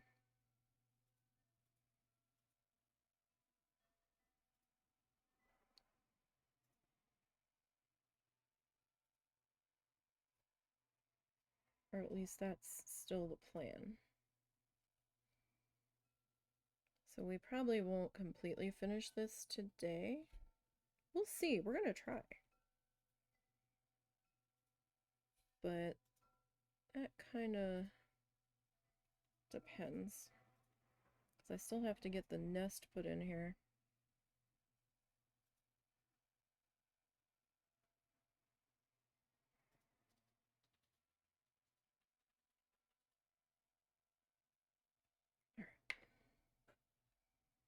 We'll see. Although it's almost 1, so we probably won't completely finish. And we still have, like, what, 2 more hours? So.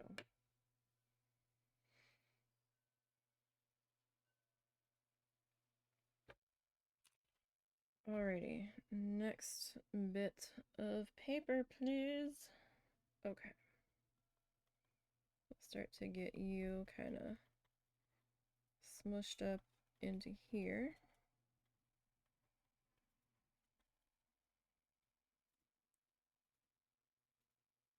As best as we can. So yeah, no, we did pick up like a cookie jar type thing for my mom and a calendar that we put away for Christmas from when we were away the end of September.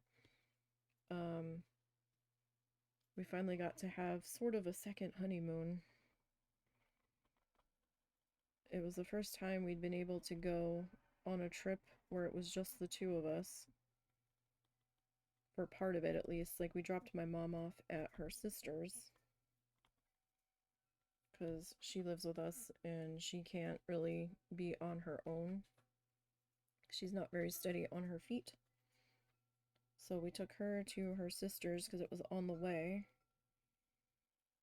And then we went down to Key West where we got married and had our honeymoon originally. Many years ago.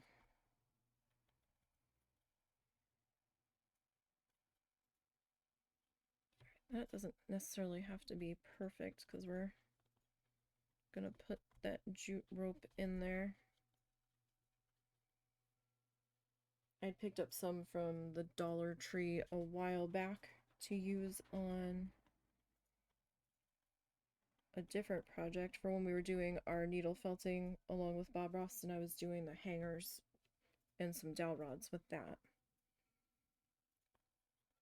There should also be photos of that on the Instagram and the Ko-fi, at the very least the Ko-fi, from some of the past stuff that we've done.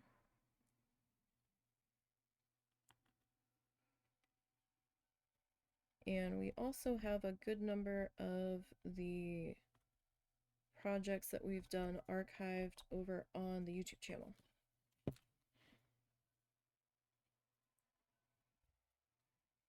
All right.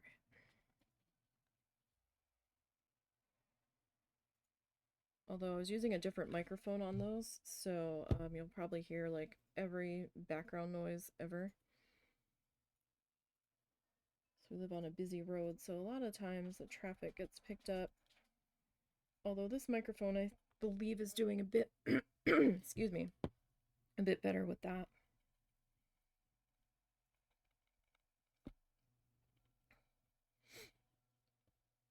All kinds of allergy throat today.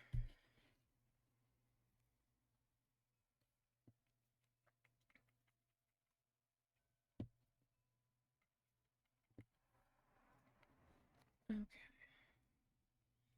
So I'm just, again, sliding this around in the glue. Getting my fingers in the glue. And just trying to get the paper saturated in the glue so that it'll be crinkly and a little bit more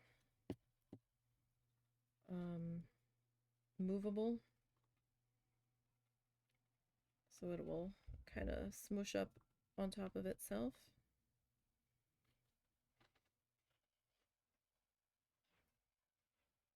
All right, get one more piece in there, I think. Maybe 2.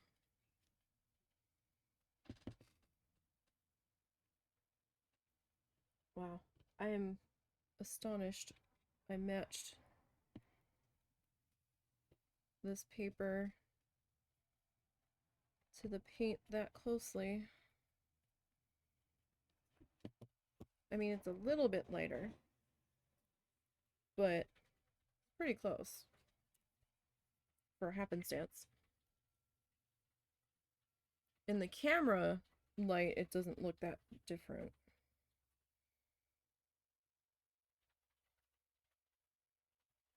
Alright, so this section is going to be a little bit trickier because I forgot to do the background before I did these feathers here. So I'm going to have to kind of slide the glue in kind of under the layers where I can.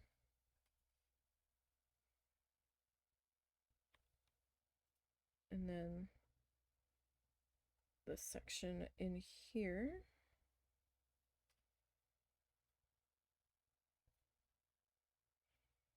And like I said, you don't have to put your glue in a separate receptacle if you don't want to. I just find it easier for me personally, because my hands are not the strongest. I have a hard time squeezing the glue bottle, so if I put it on a plate or in a little cup thingy, it's less time I have to spend squeezing the glue bottle. So whatever works, right? Whatever works for you.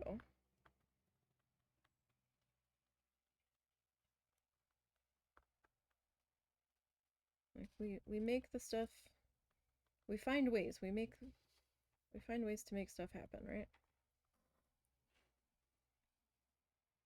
Gotta do what you gotta do. Alright, so we'll slide this guy in here. Just kind of smush you all up in there. And because we're doing the smushy thing, like the pattern will change a bit. Like it's gonna be constantly different on the background. Gonna kind of do its own thing here to a degree.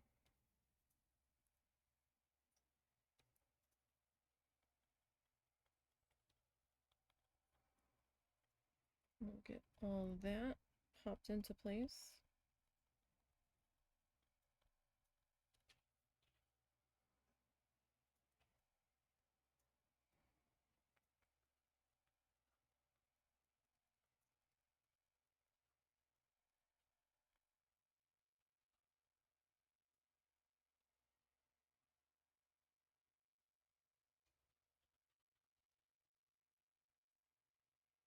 So this guy, I'm gonna have to try to flip him underneath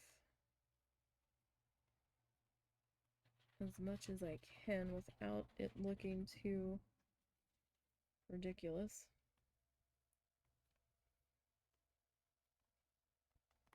That's probably about as good as that section's gonna get. No, no, no, no, no, no. No, no. You need to stay. I got too much glue on the tip of my toothpick. That's what that's called. Could you feel my brain buffering? So sometimes you might need to switch out your toothpicks if they start to get a little too much glue built up on them. So I'm probably gonna switch this one out here.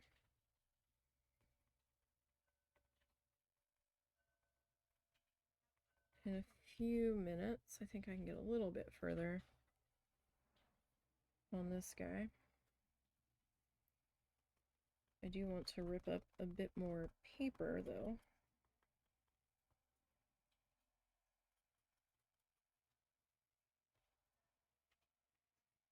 So we're starting to get a little bit low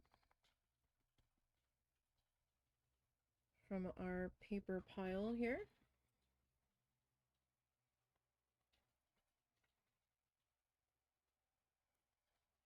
Okay.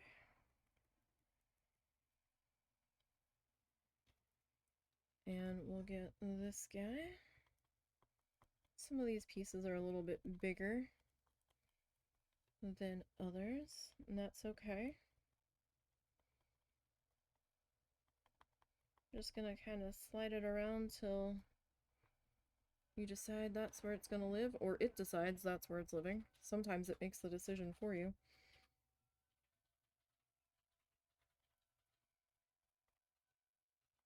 Alrighty. So, I mean, we can kind of see that there. It's not doing too bad. Alright, glue. I've got a little bit more glue that we can use in here. Hasn't completely gotten too thick. Well, it's definitely getting there. That's where we need to refresh it.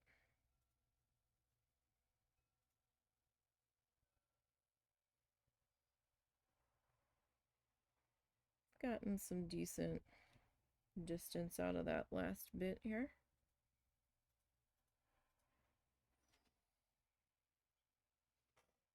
At least I think we have.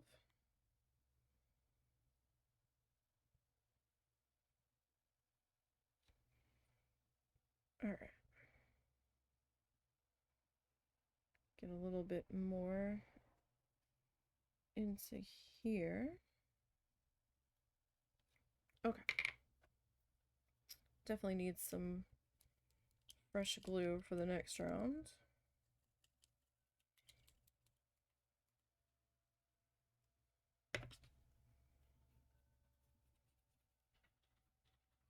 Okay.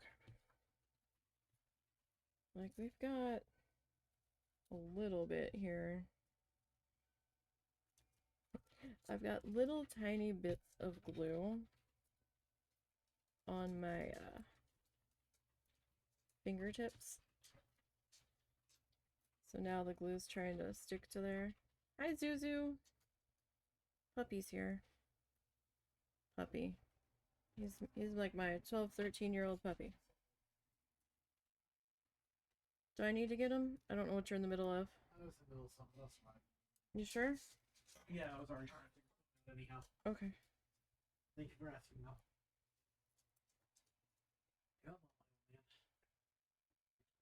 Alright. Husband is trying to make a game. He's trying to make Super Flamingo Island. But he has to learn how to code first. And make pixel art. And make music. Really everything. Kind of starting from scratch here. Well, I told you, we're gonna get a kazoo. And we're gonna kazoo the background music on that shit. I can probably do that.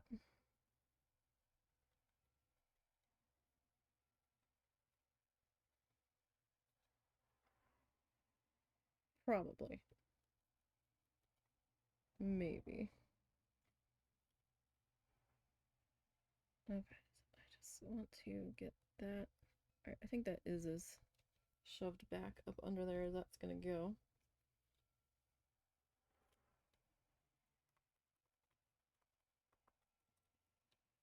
Alright, so we'll get this kind of smushed into place here.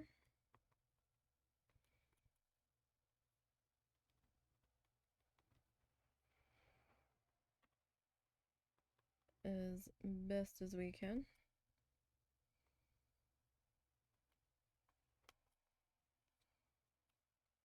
This piece is a little bigger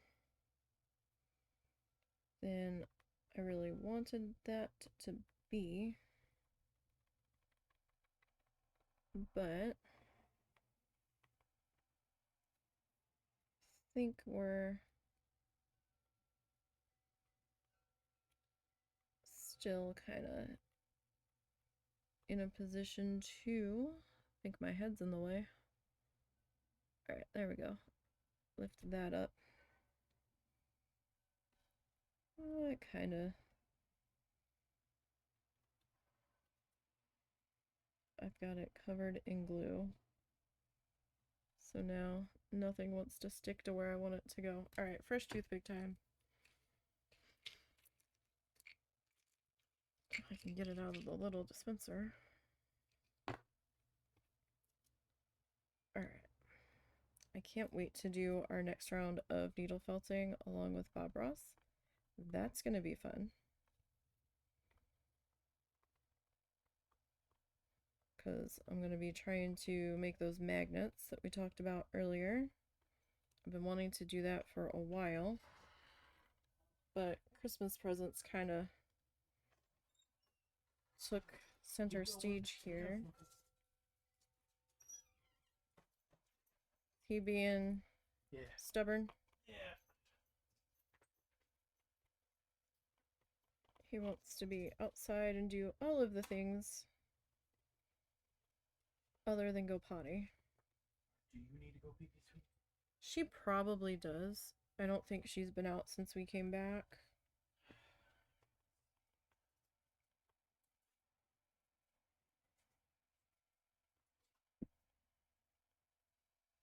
Alright. Get some more of these little pieces scrunched into here. Or does she not need to? All she did was flop on her tummy. Can never tell with that one. She's not quite the smartest dog.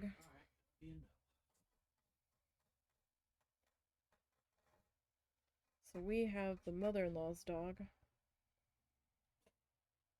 Because our guy kind of attached himself to her. After his brother passed away in the beginning of September into August.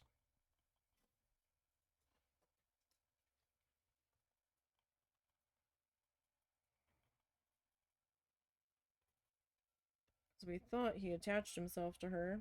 Now we're not so sure because he doesn't seem to care too much. But at times it seems like he does, so we don't know. He's certainly gotten more full of himself and a lot more sassy than he used to be, which I didn't think was possible. Surprise, it was possible. Okay, so now that I don't have glue drying rapidly, let's try to rip up a bit more paper here.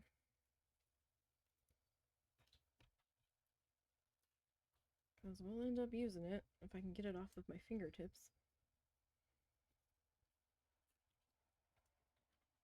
Alright. So the background pieces, it doesn't matter. They don't have to be precisely cut. So just rip them. They're all going to get smooshed in on top of each other. So I like doing smushy backgrounds. They're a lot faster. You get a lot more ground covered. And you don't have to be as precise. Just kind of tear it and go. Sort of situation. I do have more of this paper. This shade of paper. I had originally picked up several multi-pack colors of tissue paper at one go from the same company. And at least 2 of the packs had the same colors in each one. So I had cut them down to sizes that would basically fit a bead organizer. And I had originally popped them into here so that each one had its own little cubby. And then I realized I massively underestimated how much paper was going to fit in here. So the excess ended up in Ziploc bags. So I've been using, I try to use from that when I can. This shade came out of there. And The rest of the time I'm just kind of pulling from the Ziploc bags.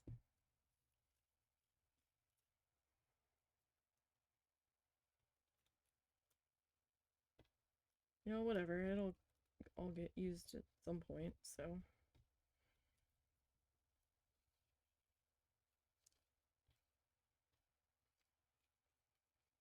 And I try to get the matte tissue paper. I mean, I guess you could use metallic if you really want to. Metallic might be a little bit more expensive though.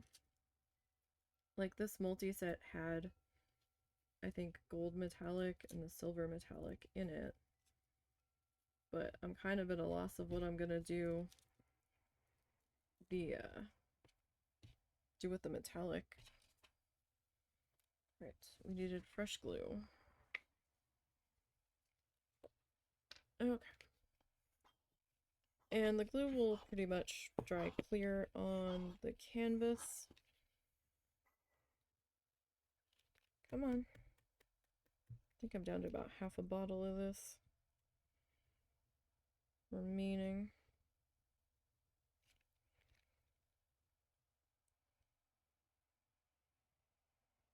I don't want to put too much in here, but we are using it a bit faster now than when we were doing the little paper twisties, so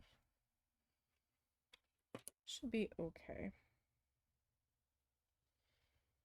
All right, I guess we're gonna kind of keep working around our tail feathers here. Or at least we're gonna try to. As best as we can.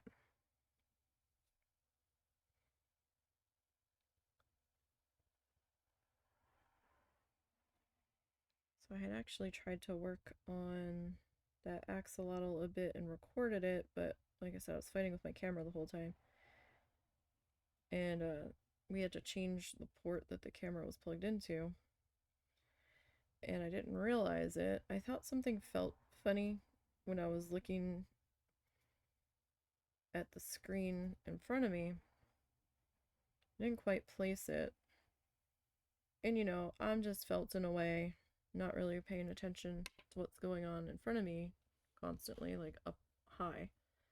And didn't realize it, but when I went to go edit everything together, 2/3 of the video, I was barely on the screen. I was like, damn it! My camera had repositioned slightly and kind of reset where it was showing of the desk, and so like I was like all down here at the bottom, and I was only occasionally popping up into frame, and I was so tired. I was just so mad. I was like, you know what? I don't know if I really want to fight editing this, so pick your battles, right? And I was like, it was just repetitive stuff that I had been working on that we did on the live stream, where I was just kind of working on the 3 remaining bits that went on the side of the head. We'd already done 3 on stream, so I was like, you know what? I think this is one battle I'm just not gonna fight right now. So I'm also in the middle of editing some speed needle felts together from one of the needle felts along with Bob Ross projects. Because those took several weeks to do each one, I was going back at the end of finishing each project as I have time and taking all of those live streams and cutting out any interruptions or any time where I had stopped actually felting to shorten up the length of the project, and then kind of time-lapsed the remaining stuff.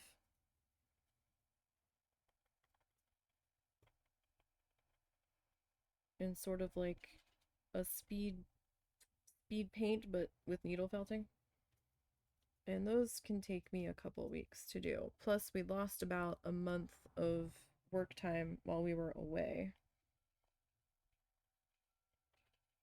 By the time we got back and got down to business again, and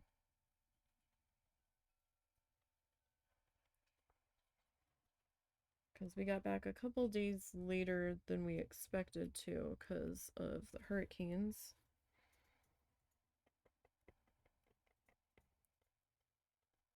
Like, we actually got down there a day early because of the one hurricane. Because the day it was supposed to be brushing past the Keys would have been the day that we were driving through the Keys, and we're like, I don't know about this.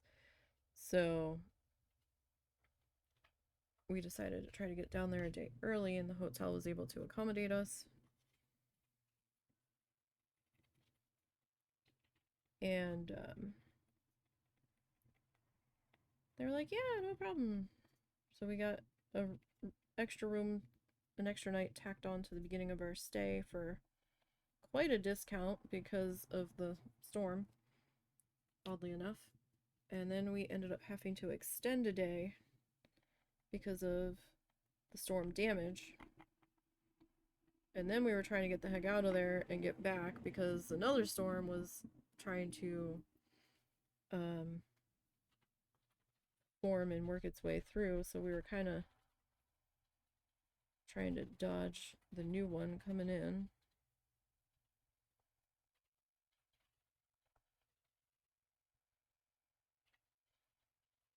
Okay.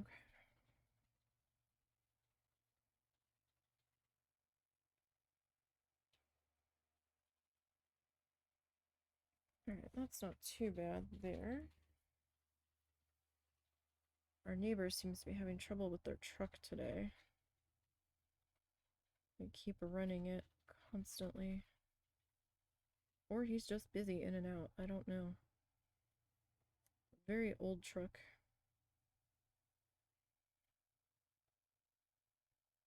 That likes to stall out on him when he turns it on and goes back inside while it's warming up.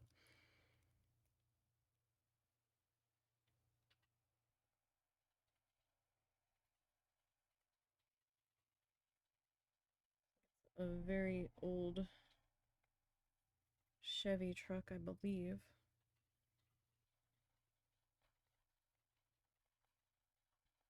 So if there's a weird, loud, vibraty hum, that's what that is. Because his driveway is on the side of the house that we're currently on. Okay, that's not so bad there. Alright, so I need to get down into here.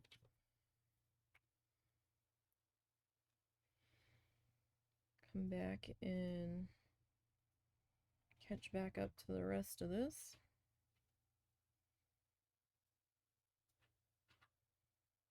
Make sure I get my edge here.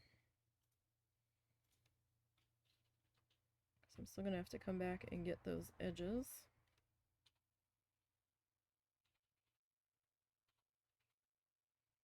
I'm not right next to the driveway anymore. We did change where I was positioned, so I don't think it's getting picked up now.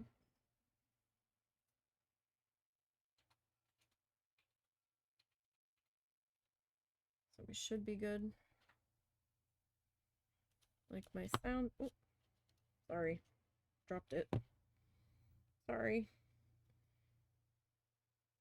So my sound meter doesn't look like it's picking it up. It picked up the bang of me dropping the canvas. Probably gonna have to knit a square or something, or buy a pot holder to put under my microphone here.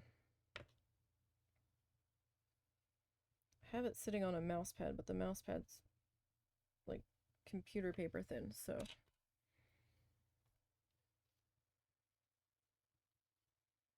don't know that that's really doing much of anything except giving it a non-skid base to kind of chill out on.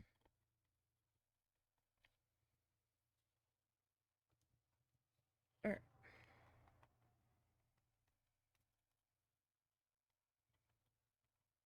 Get this section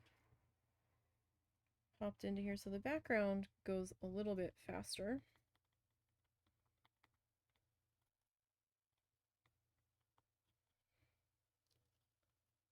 At times. Not always, but when we're not up near the feathers there that are overlapping, it starts to pick up the pace a little bit. You know, if I can get it to let go of my finger.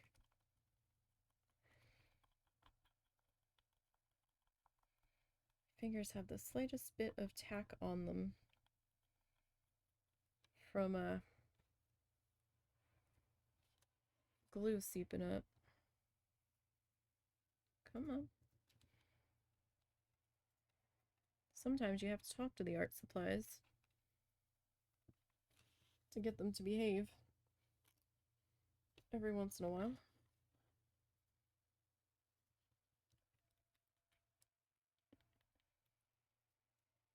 Or at least it makes you feel a little better.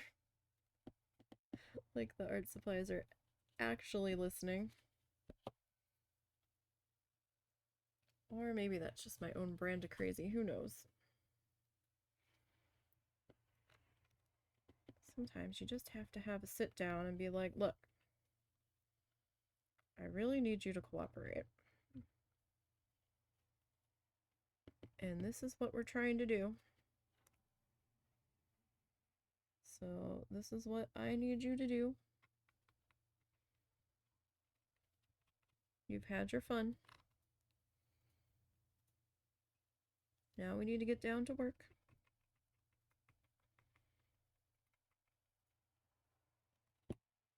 Oh, hey, Zorts. Oh, thanks for the bits. We need to adjust that. Adjust what?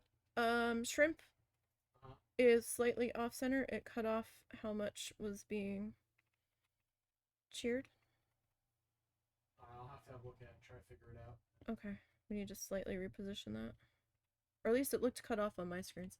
Hey, Zorts, you're up early. Oh no, well, I guess you're not up that early. I lost track of what time it was.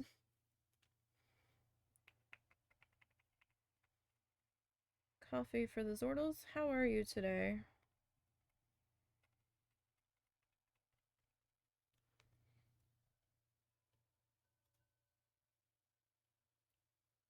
Must be a work night.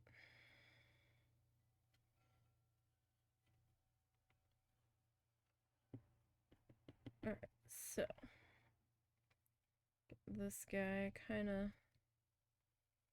squished into there. Our next bit here. Get that kind of put in there. Thank you for those bits, sir. You didn't have to. Are you back on mandatory overtime?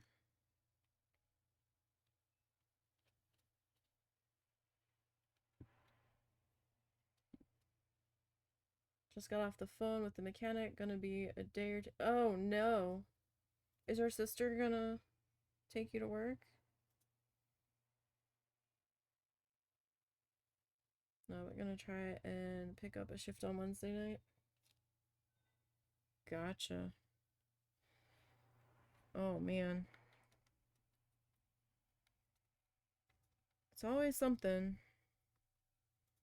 Always something.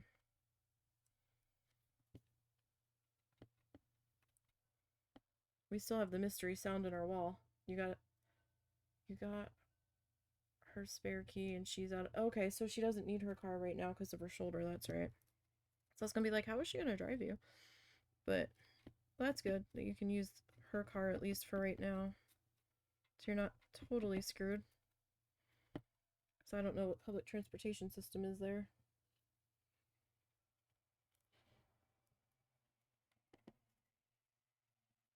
We're still playing Why is this mystery sound coming from inside the wall?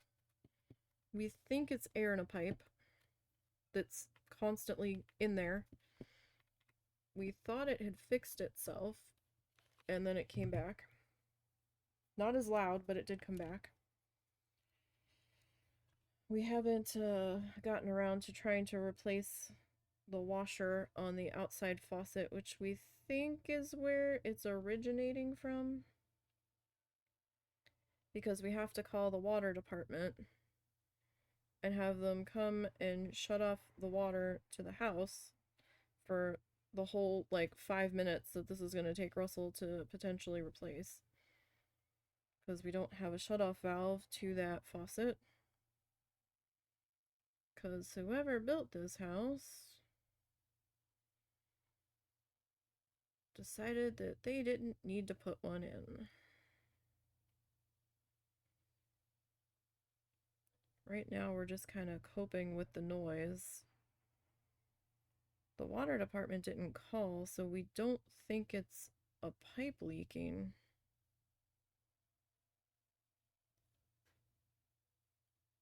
Like, we don't hear water running. We just hear this weird, windy, whirling, kind of like a jet engine in the wall at times. Whenever somebody has water running in the house. So we think that's where the issue is coming from, but we're not certain yet. And I don't know if we're just gonna cope until the weather warms up a little bit more and hope it doesn't get worse, or what. Because our temperatures have been flirting with the freezing mark and dipping below it at night.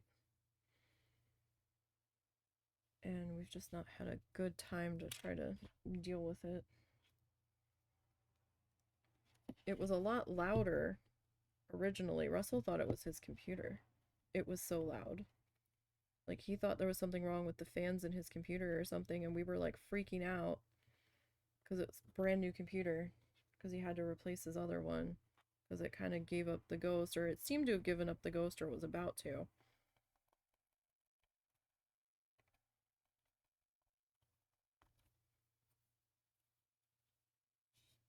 But his was barely still functioning.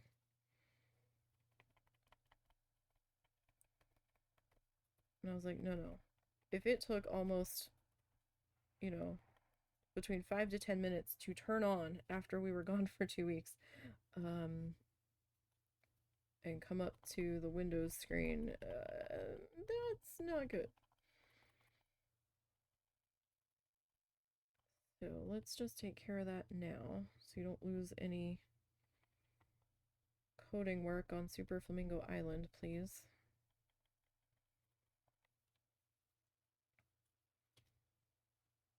So we are chugging along with this. I got a whole Ziploc bag, well, a quart freezer size one, filled with pink fluff for the axolotl body. We got that done. We got some bear and breakfast recorded over the weekend. Well, my weekend. I do need to get a little bit more of that recorded. Don't know when I'm going to do that. I might do that tomorrow morning. Just so I have that extra and ready to be edited. I am trying to finish that game. I have a habit of starting games and then not finishing them because we get pulled away back to something else.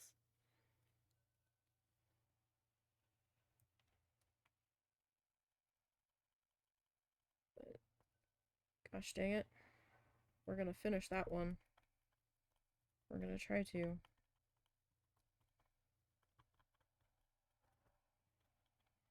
I kind of got stuck where I left off last on the recordings I just did.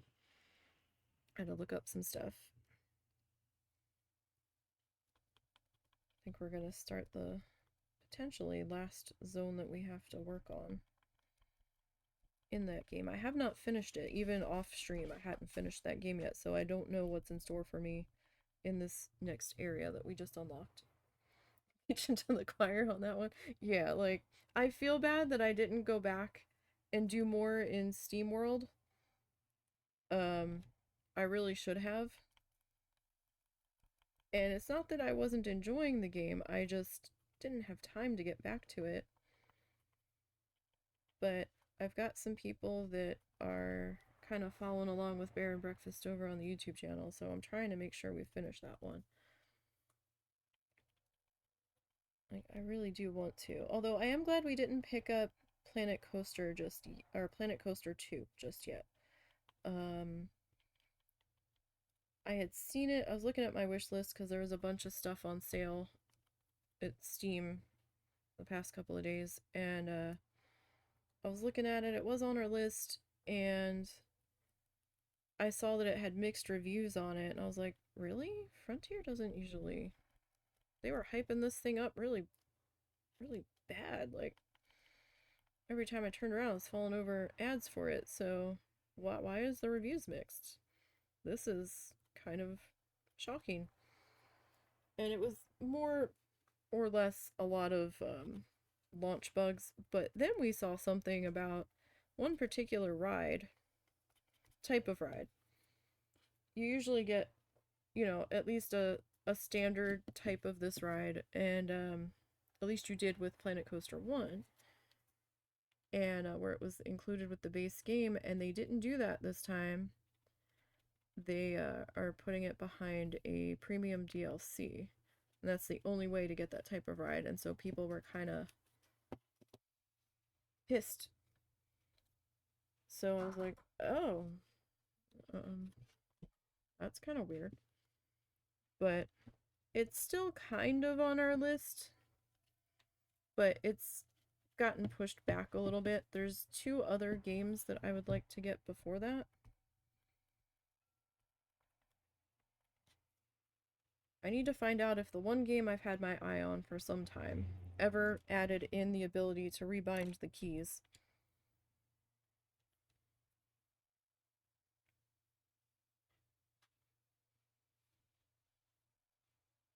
Because that was kind of the deal breaker for me. I don't know if they ever actually did it.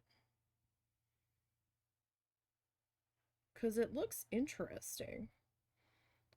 Kind of a survival-y kind of thing. You kind of look like you're a pilgrim trying to survive the winter. It kind of feels like a combination of Oregon Trail but not Oregon Trail, and colonist kind of thing, or your family actually ages and stuff. What the heck was it? Something Plum Grove. I'd been looking at that, but the last I saw they hadn't added in the ability to rebind the keys yet. So I was like, oh, well, my brain needs the keys to be able to be rebound. Sorry. That's gonna have to wait and see if they ever do. And the other 2 aren't out yet.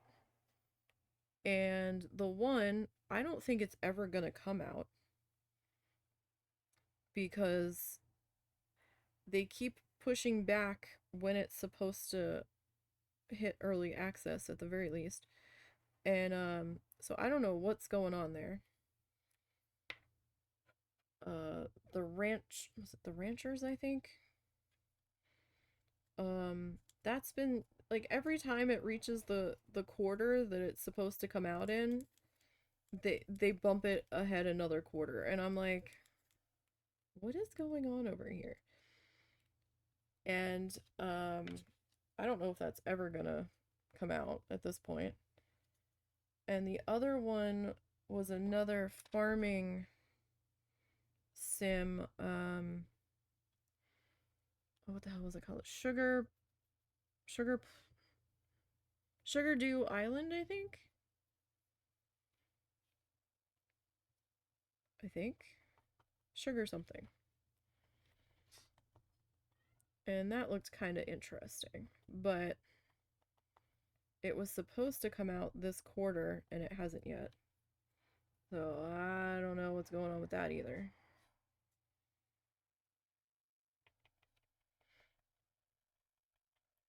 Those are a couple. I mean, I've got a few more than that on my wish list, but those are the ones I was the most interested in.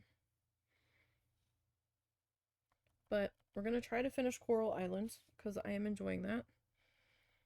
Although at this rate, I don't know if we're ever going to finish. You're holding off buying any new games from now. Your backlog's insane. Yeah, our friend Tyler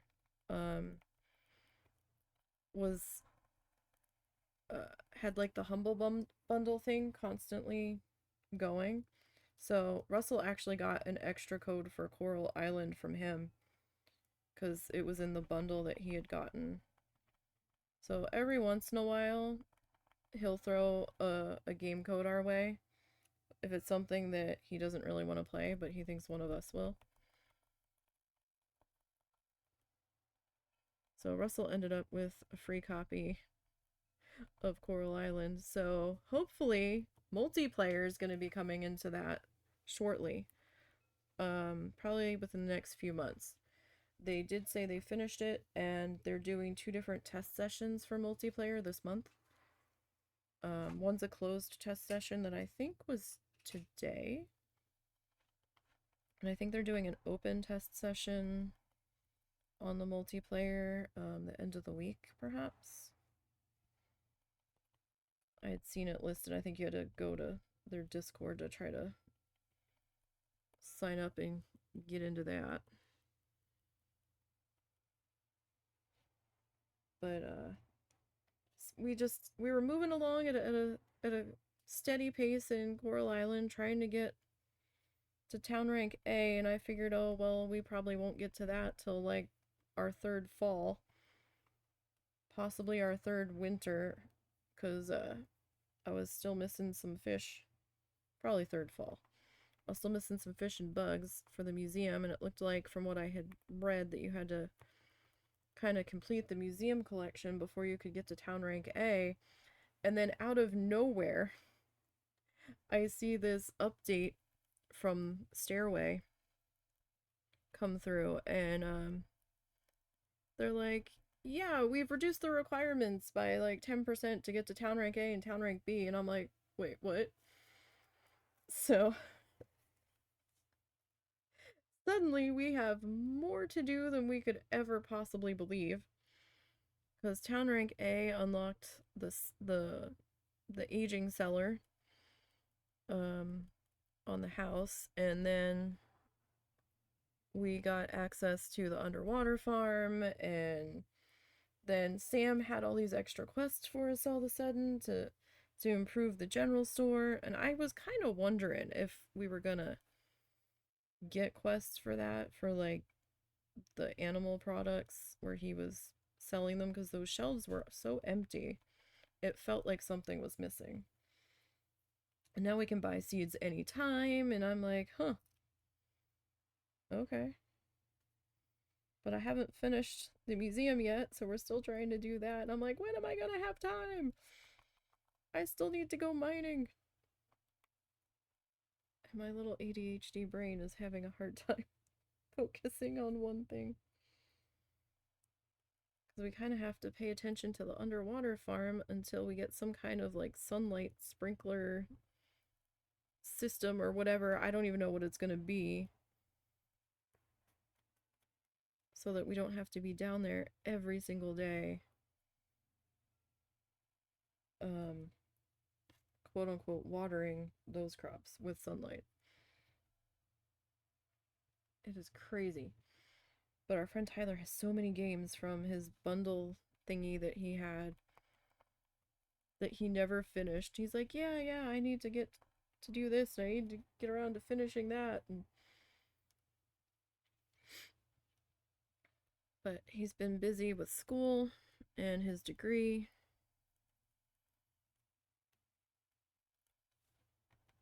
That he is actually managing to do something with. he got a new position. He moved up in a position at Walmart because of that. He's going to be repairing some kind of robots or something. I don't know what exactly that means, but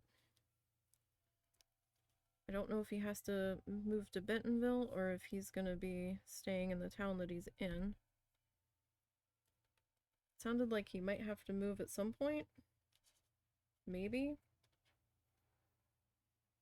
But he's going to be finishing up his degree here shortly, because we're going to be going to his graduation in like 2 weeks. I even got a little flamingo hat to put on so that he can find us. You know, weather permitting, that we can get down there. I mean, it's only like an hour away, but it's a bit of a mountainy drive, so if it snows or something, or if it's icy, we're not going to be able to get down there safely, but we're going to try.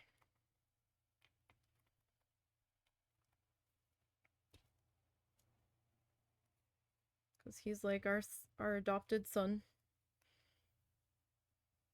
It's always our joke. He's the child we never had. He has parents. Well, he has parents, but we kind of adopted him, so I don't know if his mom knows about that joke or not, but she probably doesn't.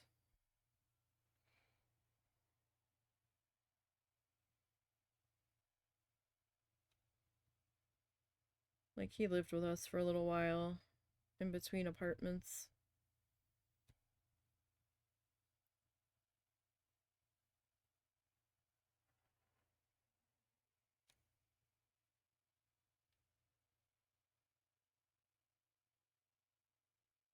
Man, he must be trying to do something to that truck, because that has been running now for quite a bit.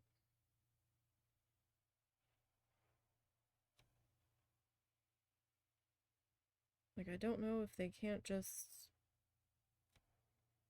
They just don't have the money to do anything more with that truck, and they're trying to just keep it going as long as they can, or if this is like a pet project and that truck is like this dude's baby. I don't know. They're not the chattiest of neighbors, and we're okay with that. Like, his wife chats more with the mother-in-law than she chats with any of us. She only talks to us when she absolutely needs something.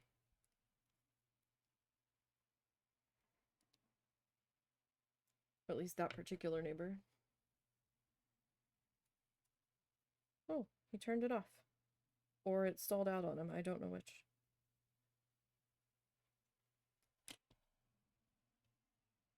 It wouldn't be so bad, but the truck has a lot of exhaust stinky smell, and it, like, this house's windows are not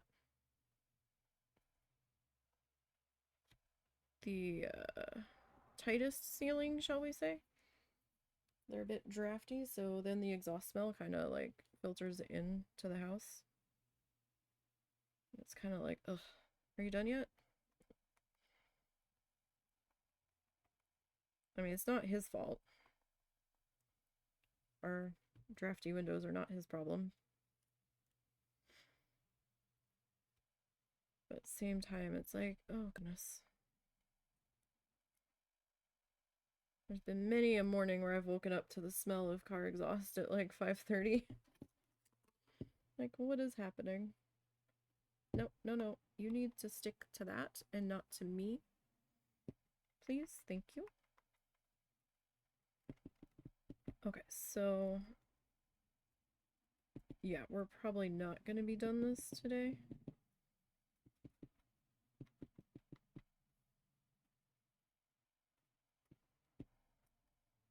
We're going to go as far as we can. Still have like another good hour here. Alright. So, I want to...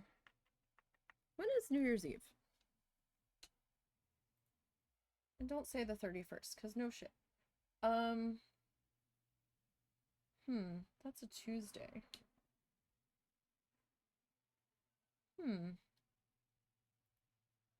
What do we stream on Tuesday? We stream some kind of art on Tuesday. Did you put her blanket in the dryer? Yeah. Okay. Do you want to do Katamari that day? Because it's New Year's Eve, or do we just want to do art? I guess it might depend on if we get the axolotl done. That's gonna depend on if the axolotl's done, I guess. But we could do... We Love Katamari. Just for something different. For something fun. For New Year's.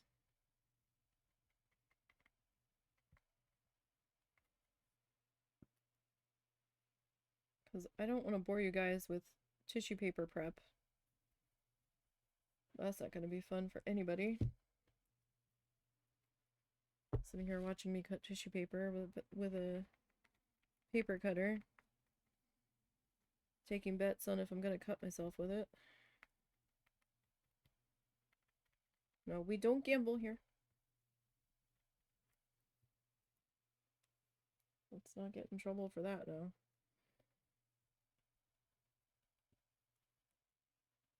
Alright.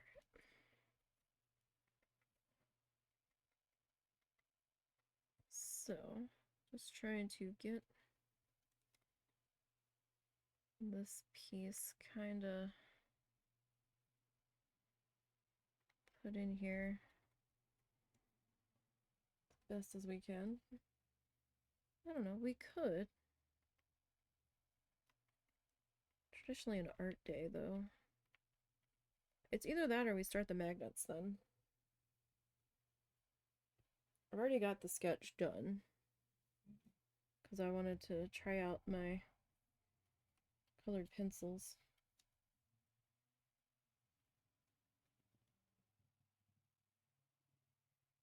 Because traditionally now, Tuesday's kind of going to be our needle felting day, and Monday's going to be our, like, painting day.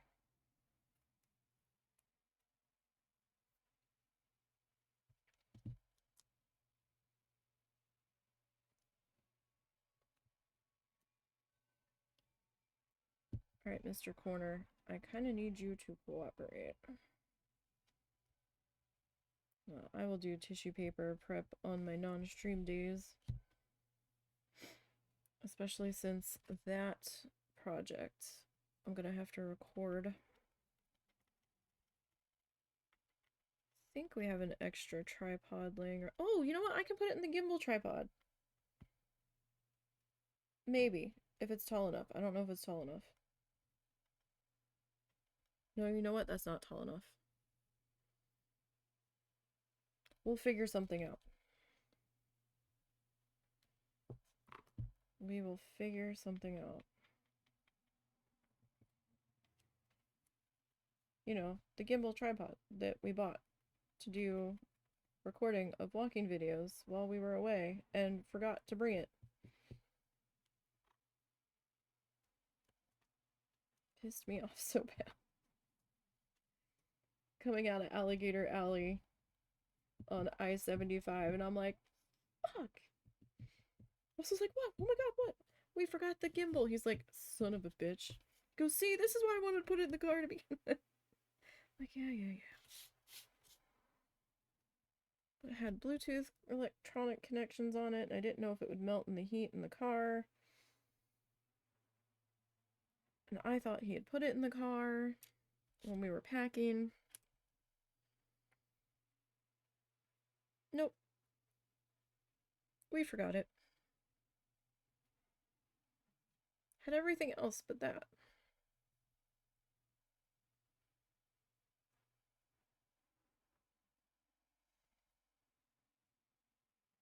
I don't know. I'm not sure if I'm going to do the sides of this. I probably should. But I just... The lazy part of my brain is like, does it matter? Do you really need to? I'm like, yeah, but now the edges look ugly.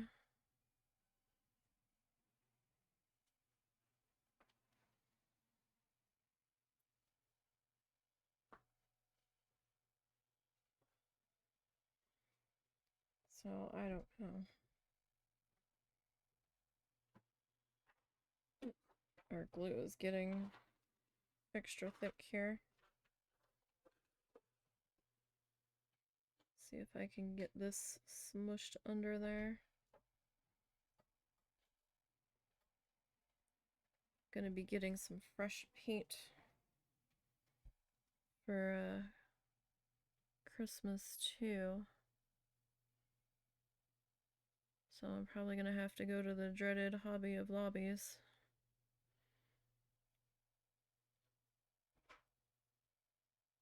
To replace that. Because my acrylic paint is getting kind of gloopy. I prefer the craft paint to like the expensive artist tubes of paint. I know you pay what you get what you pay for, but I don't like that thick tube paint very much. I like the more liquidy craft paint. Alright, let's see. Let's switch back to this one. Alright. So we're not doing too bad with getting these pieces put in here. I know it doesn't really look like we're covering anything because it's the same color as the background. But I promise we are.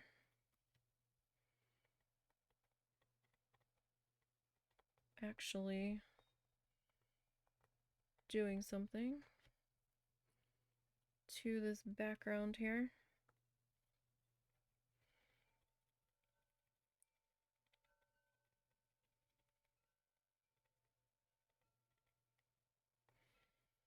Yeah, I promise we are doing something here. Kind of see a slight texture change here.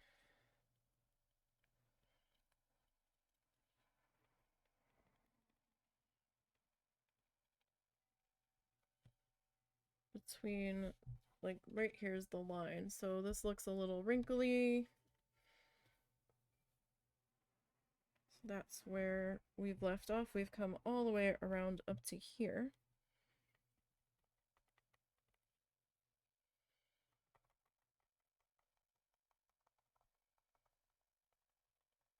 I didn't realize there hadn't been a Wild Challenges podcast in a couple of months. They did make an account on Blue Sky though. I don't know if you saw that.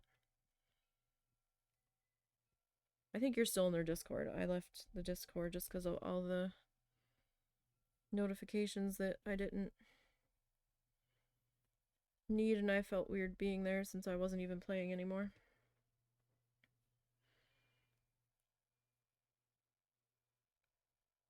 And I didn't want to be trying to be a mod when I'm not a mod anymore.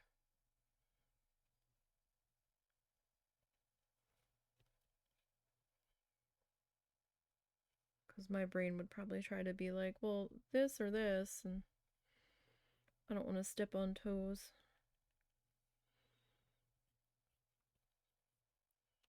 But I only realized the other night that Lita had taken time off a while ago.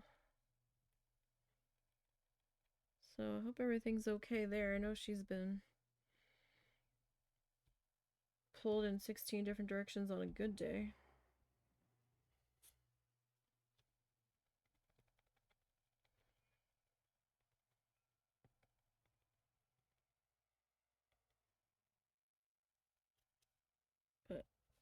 WoW Challenges does have a Blue Sky account now. Sorry, Zortz and I, you haven't popped in there in weeks. Zortz and I used to participate in WoW Challenges. I was a mod over there for quite a while. Zortz was too at one point. You might still be, I'm not sure. And I did a lot of the article writing for the website and a lot of behind the scenes stuff, like posting the podcast, and I did a lot of stuff for their YouTube channel and their Twitter account and their Facebook account until technology got angry about me doing that and made it 14 times harder for me to do my job.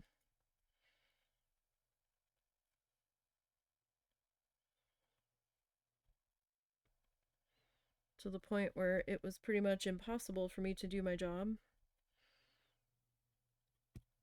Because apparently the Facebook page wanted me to go in through some sort of access that was like a Windows 11 thing, and I wasn't on Windows 11, and I couldn't see what she was telling me I needed to see, so I kind of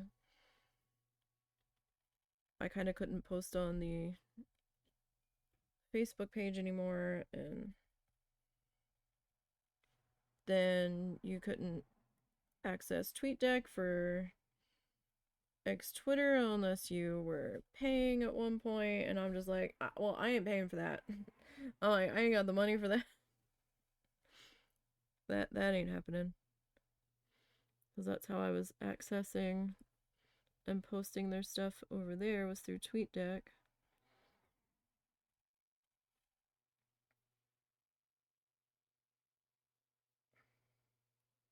And I didn't want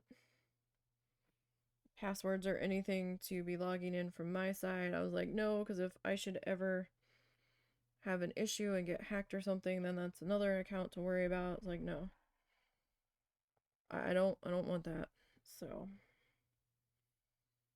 and at the time there was a lot of other stuff going on in my life. I thought that we were gonna have to be more hands-on and around the clock with my dad. And then, like, I think not even a month later. No, I guess it was a couple months later. My dad ended up passing away.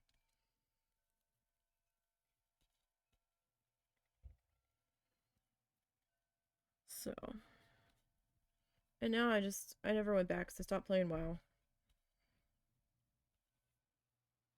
Really didn't have the money to devote to WoW anymore. I'd much rather use that on art stuff at the moment. And I don't have time. I don't have time right now. So, we're preoccupied with other things. Come on, glue.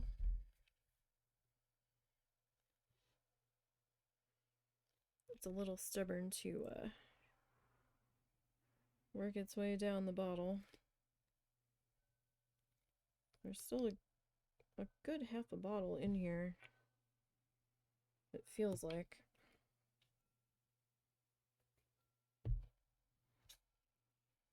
We do need a bit more paper ripped up here that I just realized.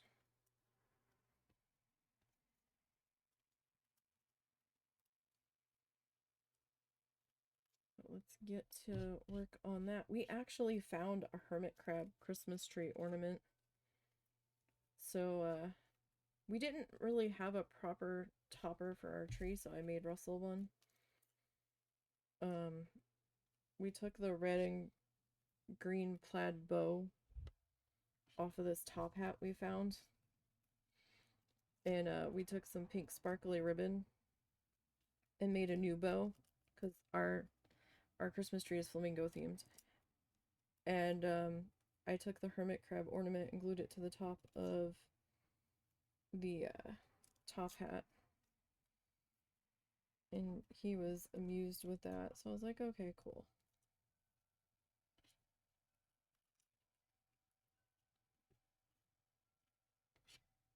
But we don't know when the mother-in-law and her sister are leaving now. They had told us adamantly as soon as they got their checks this month, they were out of here. But now I don't know if that's still the case. Because I think they're looking at the weather finally. The whole time I kept saying to Russell, I'm like, yeah, but they know it snows out that way, right? Like, there's sections that they have to travel through where it does in fact snow, and they didn't want to drive that RV in the snow. Right? Right? So I don't know when they're leaving now.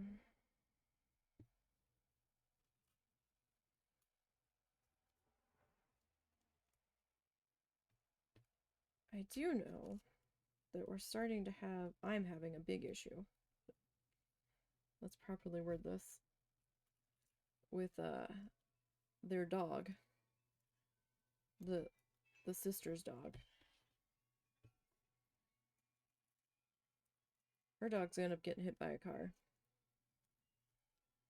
Or chasing one of the cats that hangs out on our front porch that doesn't technically belong to us. Or she's gonna end up chasing that cat into the road, and the cat's gonna get hit by a car. And then we're gonna have a bigger problem.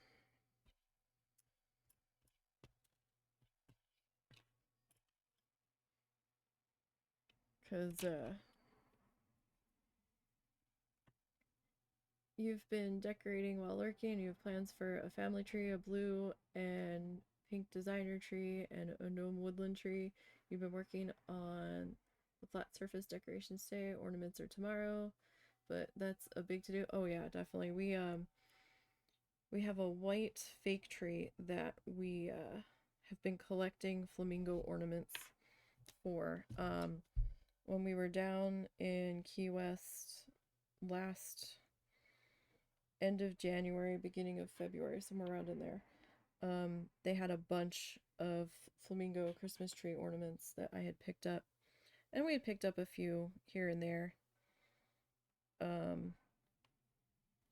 before that, but I had picked up a bunch more down there. And we also have like some wooden like snowflakes and stuff that I painted and either have like iridescent glitter on them or pink glitter. And I've got some pink glittery Christmas balls and stuff that we put on there, and I have pink fairy lights on it. So I was like telling the husband, oh, we need to get this ornament. He goes, no. I was like, yeah. And I was like, look, it's I was like, we need to find you some ornaments for this tree. We need to get some Russell on this tree. He's like, no, it's your tree. I'm like, no, it's our tree. We have some like keepsake ornaments that we've collected over the years too, but we saw a hermit crab ornament, so we never see those. So we grabbed that. We grabbed two of them. And when we were at Walmart, there was a Minecraft axolotl tree ornament. And I was like, oh, sweetie, look what I found. And he looked at it and he's like, how much is that? And I said, it's $10. And he goes, we're getting that. And I was like, oh, okay. I didn't think he'd want to spend the $10 on it, but it was like a Hallmark ornament. And he's like, nope, we're getting that. Because we'd like never see axolotl ornaments either. Which was good because I was originally like, oh yeah, I'll be done his needle felted axolotl in plenty of time. Maybe I'll make you one, a little one, for the Christmas tree too. And he goes, that's up to you. And now that I've had to make the little antenna things for the side of this thing's head, I'm like, yeah, I'm not doing that. So maybe if I had clay left, I got rid of my remaining Sculpey because I thought it wasn't quite usable anymore because it had been sitting around for years and the package had been open. But yeah, I'm not doing that. Had enough of the big one. I'm like, yeah, no, that's okay. Because I made him a half-assed, deranged-looking hermit crab one that doesn't even look like a hermit crab. I don't know what it looks like. It looks like some sort of monstrosity. But we've got that on there. But the when the mother-in-law and her sister showed up in their RV, I was like, that dog needs to be on a leash. And they're like, oh, she doesn't really leave us anymore. She's gotten much better about that. She just kind of comes right back to me when I call her, and I'm like, uh-huh. I was like, that dog needs to be on a leash. Or on her lead that you guys put on the clothesline for her. They put her on the lead. And she has two collars. One has like a buzzy collar. It doesn't shock her, but it like vibrates to try to get her to stop excessively barking, to get her attention, to try to break her out of her bark. And when they hit the button to make it vibrate, they had gotten her to come back to them. So she has two collars on. So they hooked the lead around the clothesline pole support thing. And they hooked it into her main collar, not the buzzy collar. And she's a big dog. She's a Doberman that's like almost 3 years old. She hasn't been fixed yet. She's very hyper. She has more energy than I think they know what to do with. And she gets real excited about squirrels.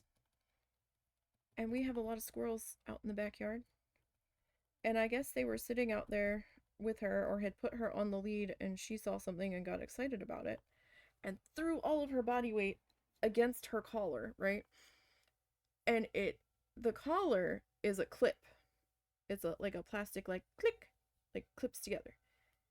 She threw her weight so hard that at the end of the lead, the clip unclipped and she was free. And she was running all over the place. They got her to come back.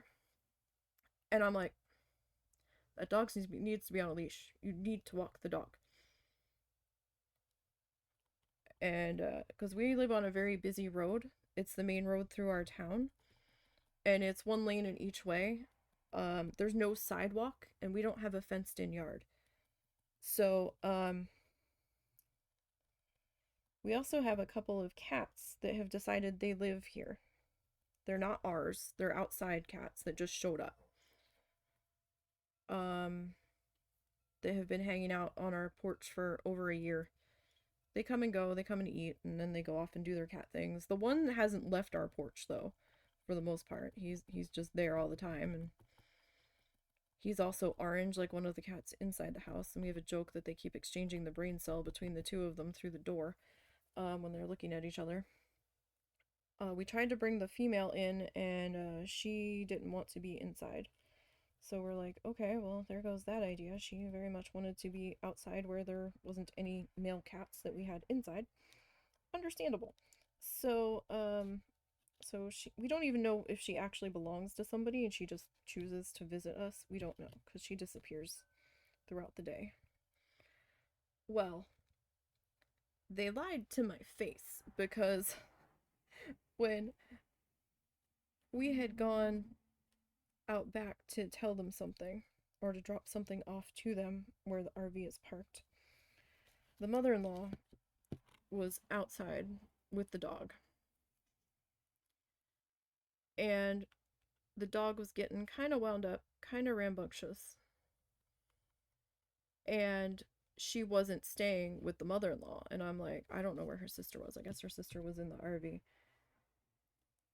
Well, since we were out back, one of the cats was like, oh, hey, everybody's down in the back of the yard. And they were standing at the top of our driveway. The Doberman saw the cat. And we think it was the female cat. We didn't get a good look at them from the back of the driveway where we were. And took off at this fun new fuzzy toy that was standing at the top of the driveway. The mother-in-law is screaming at the dog, not hitting the button. Russell's yelling at her to hit the button on the collar, as she is bat out of hell running towards the front yard and the street. She finally hits the button, and I think the dog was out of range. because nothing happened. The dog didn't even think about coming back. She apparently ran halfway across our front porch chasing the cat. I don't know where the cat went. I don't know if the cat went under our car to try to get away from the dog. Because then the dog came flying back across the front of the driveway and tried to get into the neighbor's backyard. The street is like maybe a yard and a half from our front porch. And there's no sidewalk there. It's just front yard, street. So I'm like, oh my god.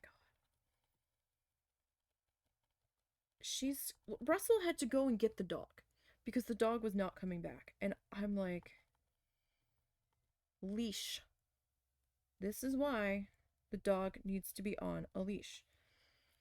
They've put way too much faith in an electronic device to stop this dog that's not properly trained. And I'm like, you understand that that dog is only listening to you guys when you hit that button because she's got nothing else that's more fun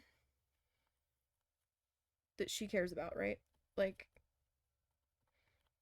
an electronic device like that is not going to stop that dog when she doesn't care. Like, oh my god. I can hear her at times yelling the dog's name at the top of her lungs while we're in the house. Happened yesterday. I'm like, Russell. So we were in the middle of streaming Coral Island, and I could hear her screaming the dog's name. And all the windows were closed. So I'm like, our house isn't really that soundproof, but I'm just like, oh my god, these neighbors are gonna be so glad when they leave. And she's just like, bloody murder, screaming the dog's name to come back. I'm like, can you go see if the dog's about to get hit? Or see if you need to capture the dog again? I'm like, they need to replace the collar or put her in a harness and attach the lead to the harness. Or they need to actually get off their lazy butts and walk this dog that her sister wanted so badly. So I'm just like, the dog, they don't have a large RV either. It's one that you drive, not tow. It's not a trailer, but it's a smaller one that you drive. And that's a tiny, tiny vehicle to have a 3-year-old Doberman that is wired for sound in all of the time. The dog figured out how to beep the horn too, so when the dog gets really wound up, she jumps on the horn. So a couple times out there, we've been hearing the horn beep from the dog jumping on it. And I'm just like, oh my god. The madness is not going to end. It's not going to end anytime soon.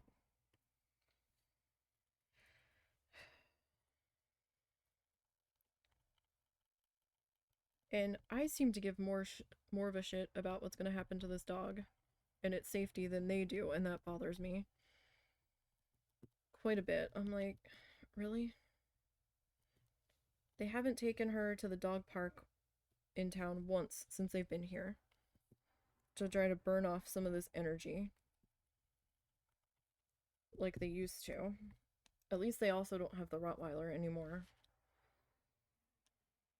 The Rottweiler ended up, I think she had to put the Rottweiler down because of a heart condition or something. But the Rottweiler was also like 15, 16, and massively overweight.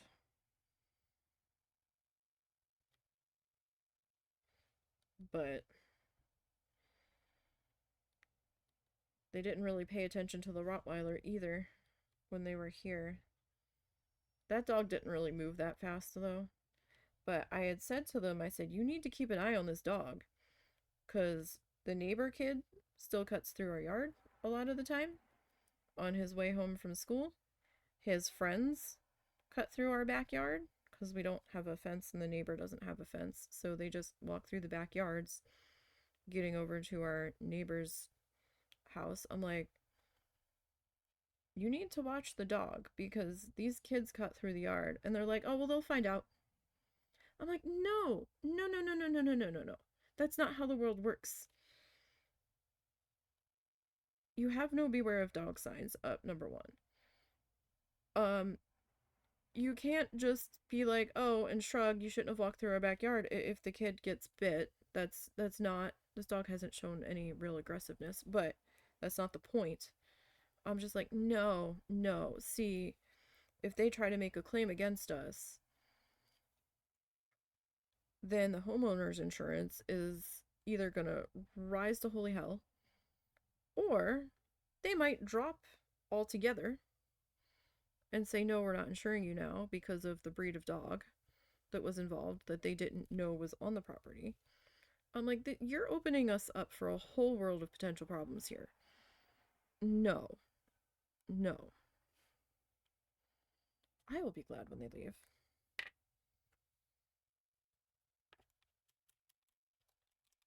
I'm just like, I shouldn't have to be the adult for two people that are older than me.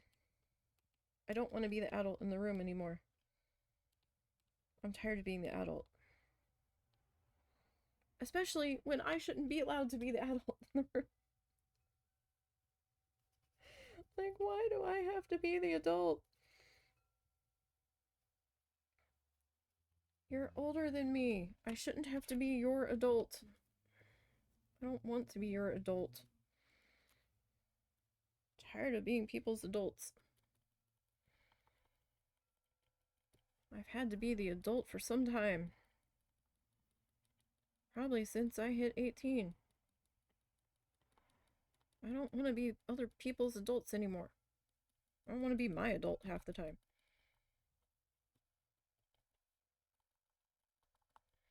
Just like, damn. Think with the brain, please. And then we got worried because I just need to stay the fuck off of Facebook. I'll tell you that much right now. I really do. Somebody posted on one of our town Facebook pages that the county is planning on rezoning a bunch of property on this road and that road. But they didn't say where exactly. They said the name of the road, but they didn't say what parts of the road they were talking about rezoning specifically. And they're like, yeah, the county's going to do this without the owner's approval or knowledge of these properties. And we're technically on part of this road.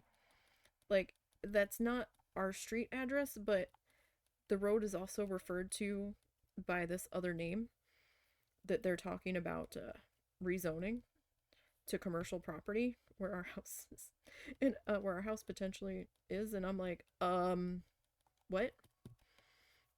So Russell and I were trying to dig through the link to the meeting that they're supposed to be having tonight, and we're like, is this a problem for us? What's going on? Because this is very much a residential property. And he's like, I don't think we fit the qualifications. And it says something about if it's already there, they can't really change it, but you can't do anything to the property. And then somebody else finally made a much clearer post, and they're like, okay, so here's the map. And it's these properties outlined in white that they're talking about changing the zoning on without the property owner's knowledge. And we are not one of those properties. So I was like, oh, thank God. Okay. Because I'm like, what does that mean if we go to sell this place? Are we going to have a harder time to sell this place? Like, what is happening? But we didn't qualify for the rezoning anyway.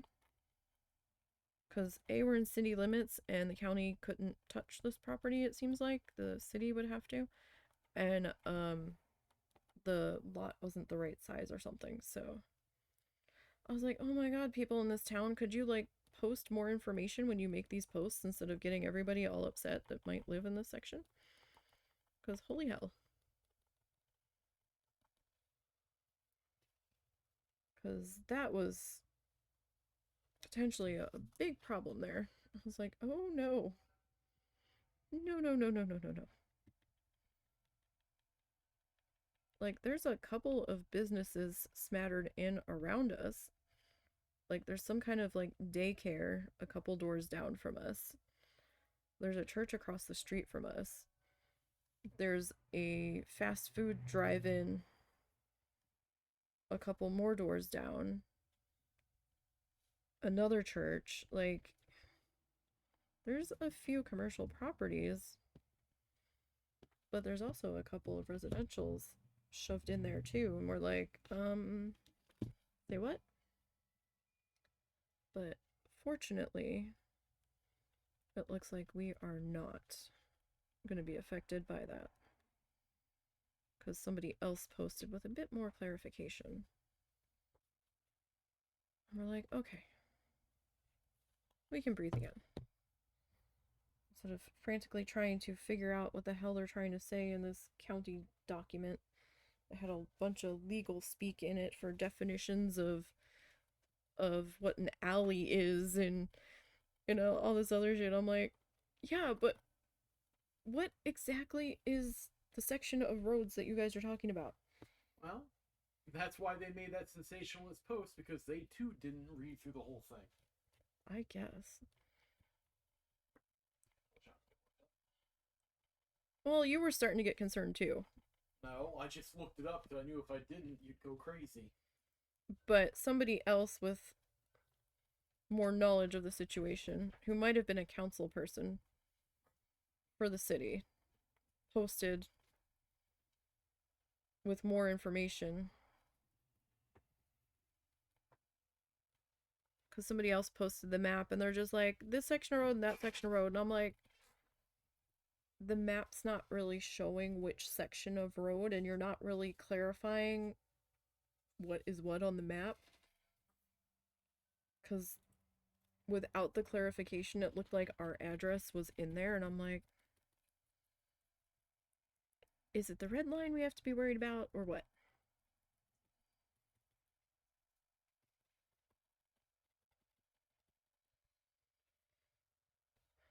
Oh, we're back to working on the truck.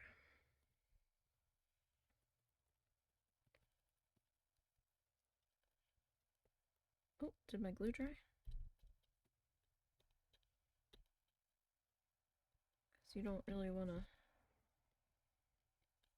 go over the edge there. But I guess I did get that piece a little bit thinner.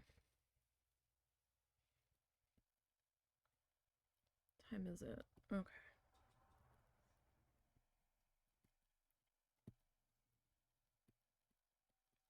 I'm kind of surprised that they were talking about making that all commercial out there, which kind of makes me feel like they might be trying to stop more subdivisions from coming in,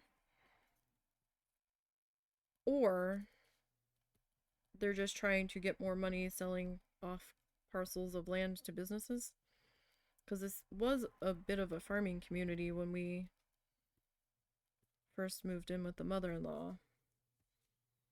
And a lot of the farmers are selling off more and more chunks of their land.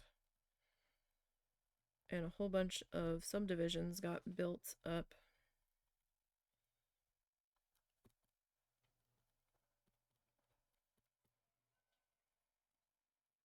We were supposed to be getting a McDonald's, but I don't know whatever happened with that. It sounded like the person's permits had expired and then they had to reapply, and then it sounded like maybe they were waiting to get some more money, and I don't know what's going on with that now. Nobody really seems to know if we're still getting the McDonald's.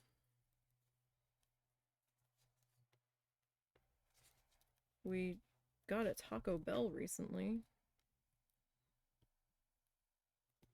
Not really a fan of tacos, though.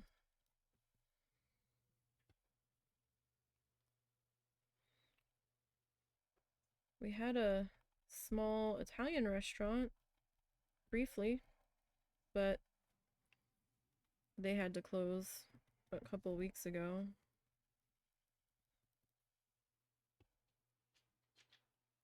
I'm not sure if they just couldn't afford the rent anymore, although it did seem like business had dropped off a bit recently. Or if their novelty wore off, I don't know. The rent they were being charged was a little ridiculous, because the people that were renting the building used to have a different restaurant there, and then they moved to a different part of town so that they could sell alcohol, because this section of town is dry. And they were trying to rent it out, and they had posted what they were renting it for, and it was rather a lot. It seemed kind of ludicrous for the amount that they were charging.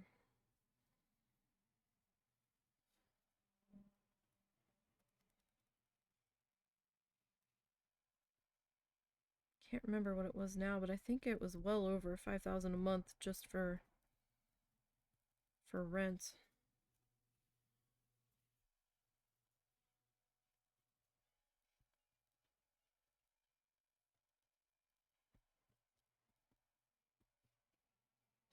Okay, so we're gonna be upside down for a little bit. I'm not gonna rip more paper just because of what time it currently is.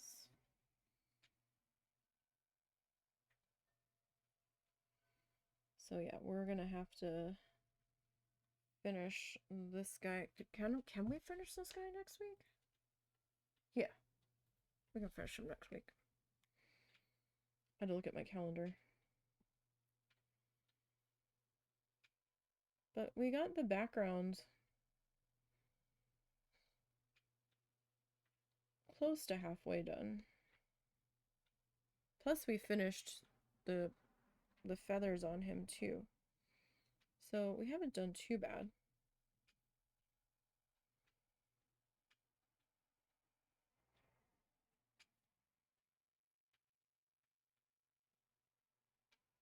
I'm not doing too bad here.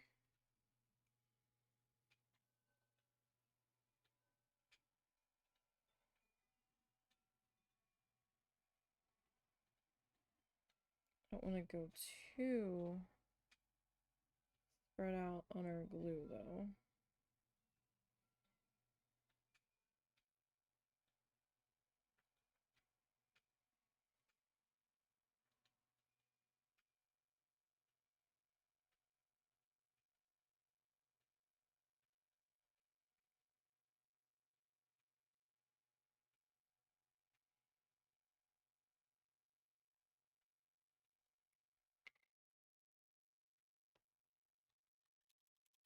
Just because the glue is starting to get a little too thick, which means it's kind of getting to the point where it's drying pretty quickly.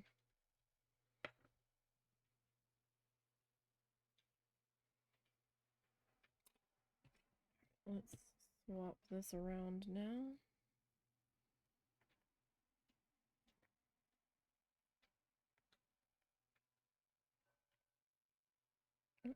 Nope. I need you to be under that.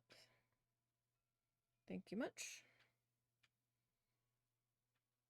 So it does take a little bit of time to get the background done, but it's a little bit faster doing the smushy background than if we just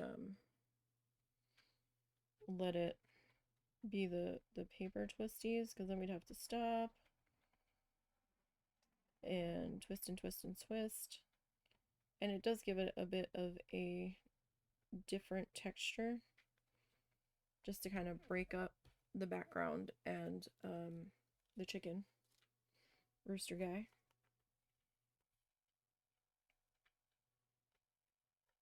So we are, nope. I got glue on the end of this now, so it keeps trying to tack it down.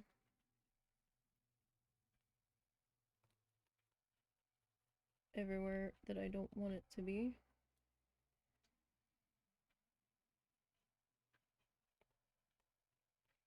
Okay. That's a little better. Okay. Actually, let me grab this one. Like, I really didn't want to get a third toothpick if I didn't have to, but I might have to.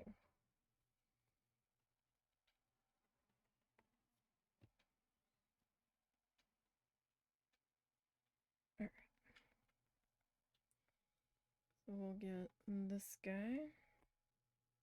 I'm gonna try to get this guy.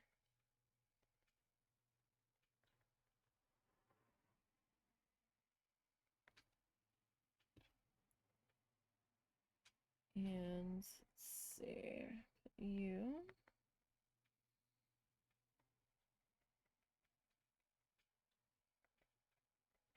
I mean, you don't have to do the smushiness if you're short on tissue paper. If you'd rather just kind of like lay the colors down and overlap them without doing like the wrinkly bit, you can do that too. I've also done for clouds or to get like tree leaf textures or to get like flower textures. I've also taken these little paper twists and then rolled them up on themselves, kind of like a snail shell, or like a I guess snail shell would be probably the easiest descriptor there. To kind of make like a little circle piece. So that's good for like a flower texture or a cloudy texture. Sorry, my legs were getting locked up. I had to change how I was sitting again.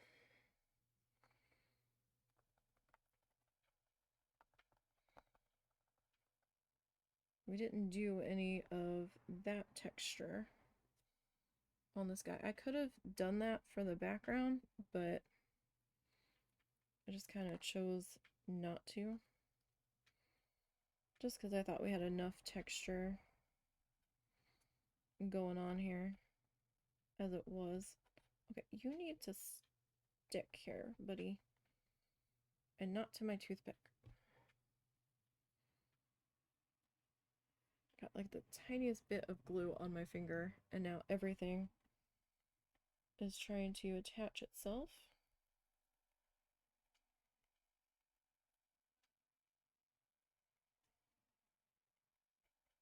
Okay. But like all of these crinkly bits, some of them will be a little bit darker once we get the Mod Podge on there. So where it like overlaps a bit more, it'll be slightly different shades. Not too much, just a little bit. There'll be a slight color variation on there.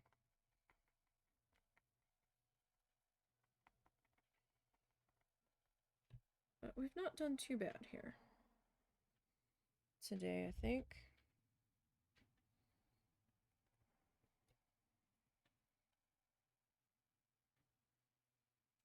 Sorry, I had a chunk of glue on the edge of my fingernail. Wanted to get that before something else stuck to me that I didn't want to stick.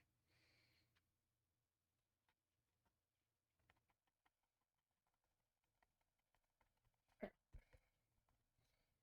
So yeah, one more week I think we'll be done with this guy.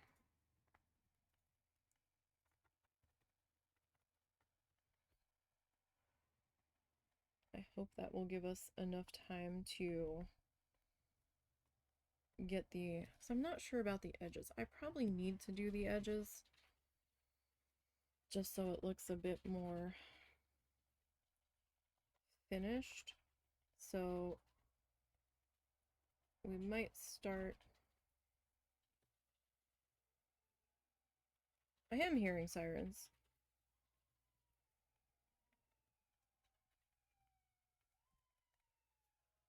The heck? I don't know if that's an ambulance or a fire truck.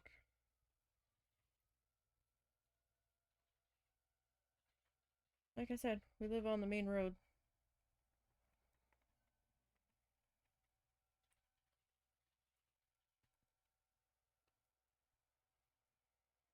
probably an accident. It was probably fire rescue.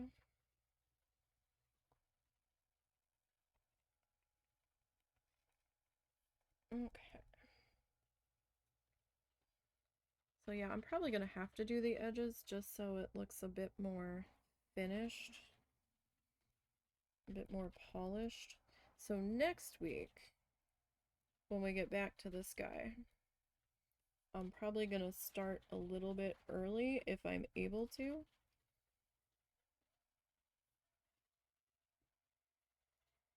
Just to try to ensure that we have enough time. I really need to get him done next week. So we have a little bit more time to fuss with the axolotl.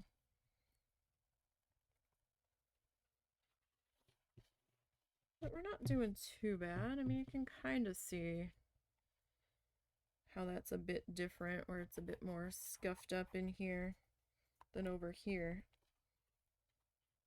I'm still amazed I managed to accidentally color match that. That was very much an accident. I'll have to get some more paper out of my box too.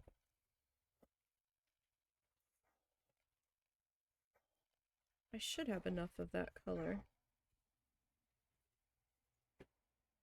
to finish it. Are you hearing people?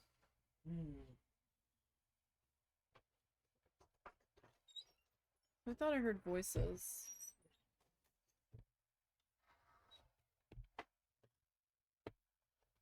On our porch.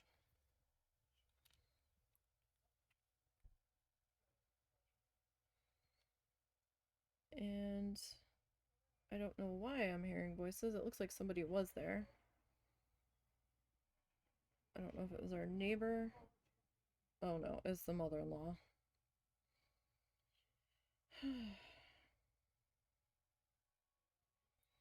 Alright. So let's get this spread out around in here. I probably put too much glue down in the cup because we've got some ground to cover here. Hold on one second.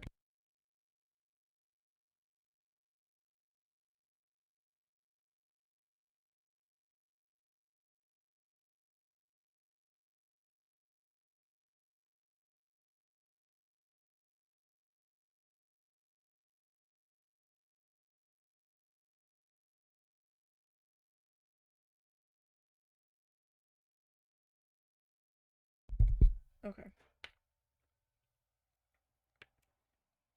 So apparently it's just the mother-in-law talking to the neighbor.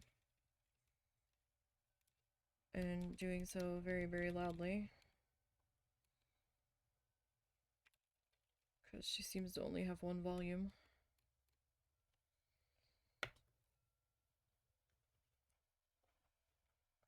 Is her blanket done? Yeah, bring it out to her. Alright, just when you guys are talking, I can hear you. Yeah. Okay. So I don't know if the microphone's picking up anything. While you guys are being loud on our front porch. There's like no soundproofing to this house whatsoever.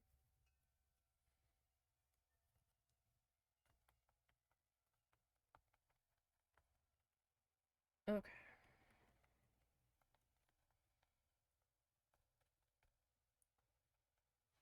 So get that kind of squished down into there.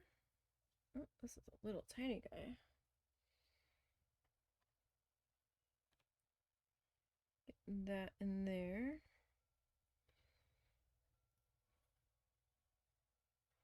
Nope, stick. Thank you. Didn't want to let go of my finger. Say, that's not helpful. Alright. Get this next section put into here. We're gonna have to order more hay for the guinea pigs soon. We used to have guinea pig camera, but the guinea pigs are not in our room, and the emulator that I did have access to view our security camera that we could potentially set up on their cage, it doesn't work with Windows 11. So we've also been having trouble getting that camera to even load on Russell's phone lately.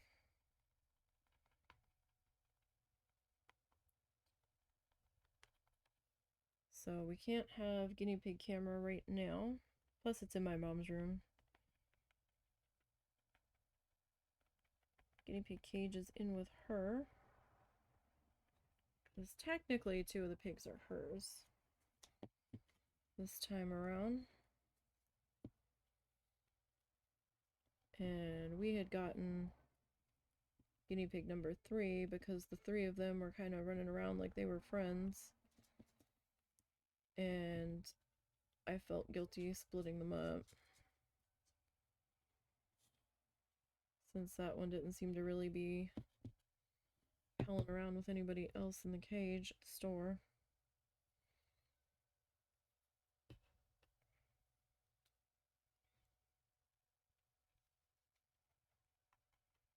And they're social critters.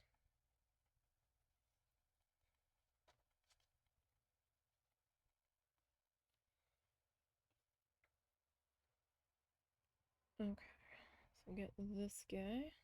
Nope, nope, nope. You need to stick to the canvas, not to me. Mr. Tissue Paper.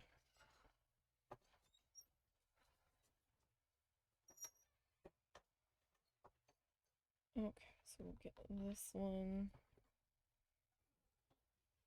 kind of scrunched over in this direction. And then this guy. Bless you. That might have been a doggy. Didn't really sound like Ed sneezing. Oh, that was probably Snuffles.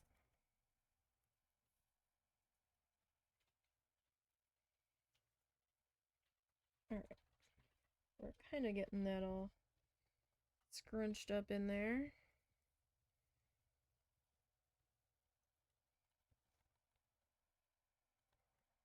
So, I mean, it does move a little bit faster to some degree. But then in others, it feels like it takes a little bit more time because you're trying to get a little bit of layering happening here, just so that it scrunches and is a little bit wrinkly.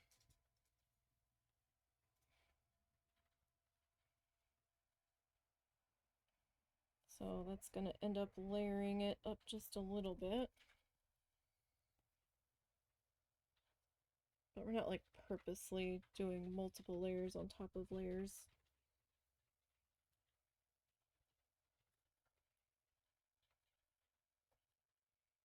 But Toothpick definitely comes in handy for this. You know, when you can hold on to it. Actually, I'm rather impressed. That's the first time my hands completely let go of something today. And at least it wasn't the needle felting needle this time, so hey! That's an improvement. Alrighty. I'm gonna have to find a bag to stick those guys in for next week, but hey, we're about halfway with the background. We still have to get the edges, but that's not bad. I think we'll be able to wrap him up next week. It's a little hard to see what we've done background wise today, but we're about here and we worked our way around and we left off about here. So like in here you can see the shitty brush strokes that ended up in the background. And over here is just all scrunchy tissue paper. But not bad on Mr. Rooster guy here. We almost went through the paper I had pulled out, so definitely going to need to pull more of that out. I still have some in its little Ziploc bag over here, and then I've got more of that color in the bead case. So, tomorrow we'll be back.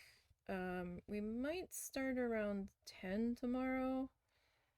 We'll see how I'm feeling, and we'll see what tomorrow morning brings. But we'll be working on the axolotl, and we've got a long ways to go on that. So don't miss out on the axolotl action. And then on Wednesday we'll be doing Planet Zoo. We'll be finishing up landscaping the outside of the axolotl house there, and probably picking our new habitat animal. I think I want to do at least one more A animal. And we might do we could also potentially work on the entrance garden or the gift shop. We haven't done that yet. We might put the gift shop in yet. I don't know. We might save that for before we transition to the bee animals. We're working on a children's zoo over there for anybody that's not familiar with it. Excuse me. So we'll see. We'll figure out what we're gonna do when we get there, I guess. But thank you guys for joining me on our tissue paper rooster journey. We're getting there. We're getting there. We will finish this guy next week. Thank you guys for the raids and the follows today. Greatly appreciate that. Thanks for the bit sorts. Greatly appreciate that as well. Don't forget to follow the socially links down below. There's links to the Instagram, the Ko-fi, the Blue Sky, and the YouTube channel. And don't forget to subscribe to the YouTube channel. That is free to do so.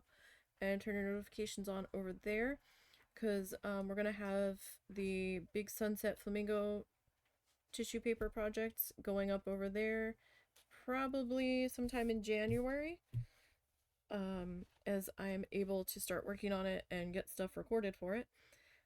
And we're also working on Bear and Breakfast playthrough that's going up over there as well. And you never know what might pop up over there along with the live stream archives. So I thank you guys. I hope you have a good holiday if I don't see you again, if this was just a one and done. Zorts, be careful with your sister's car, and I hope you get that shit sorted out quickly. And I will hope to see you guys tomorrow for axolotl action. And until next time, you guys have a good one.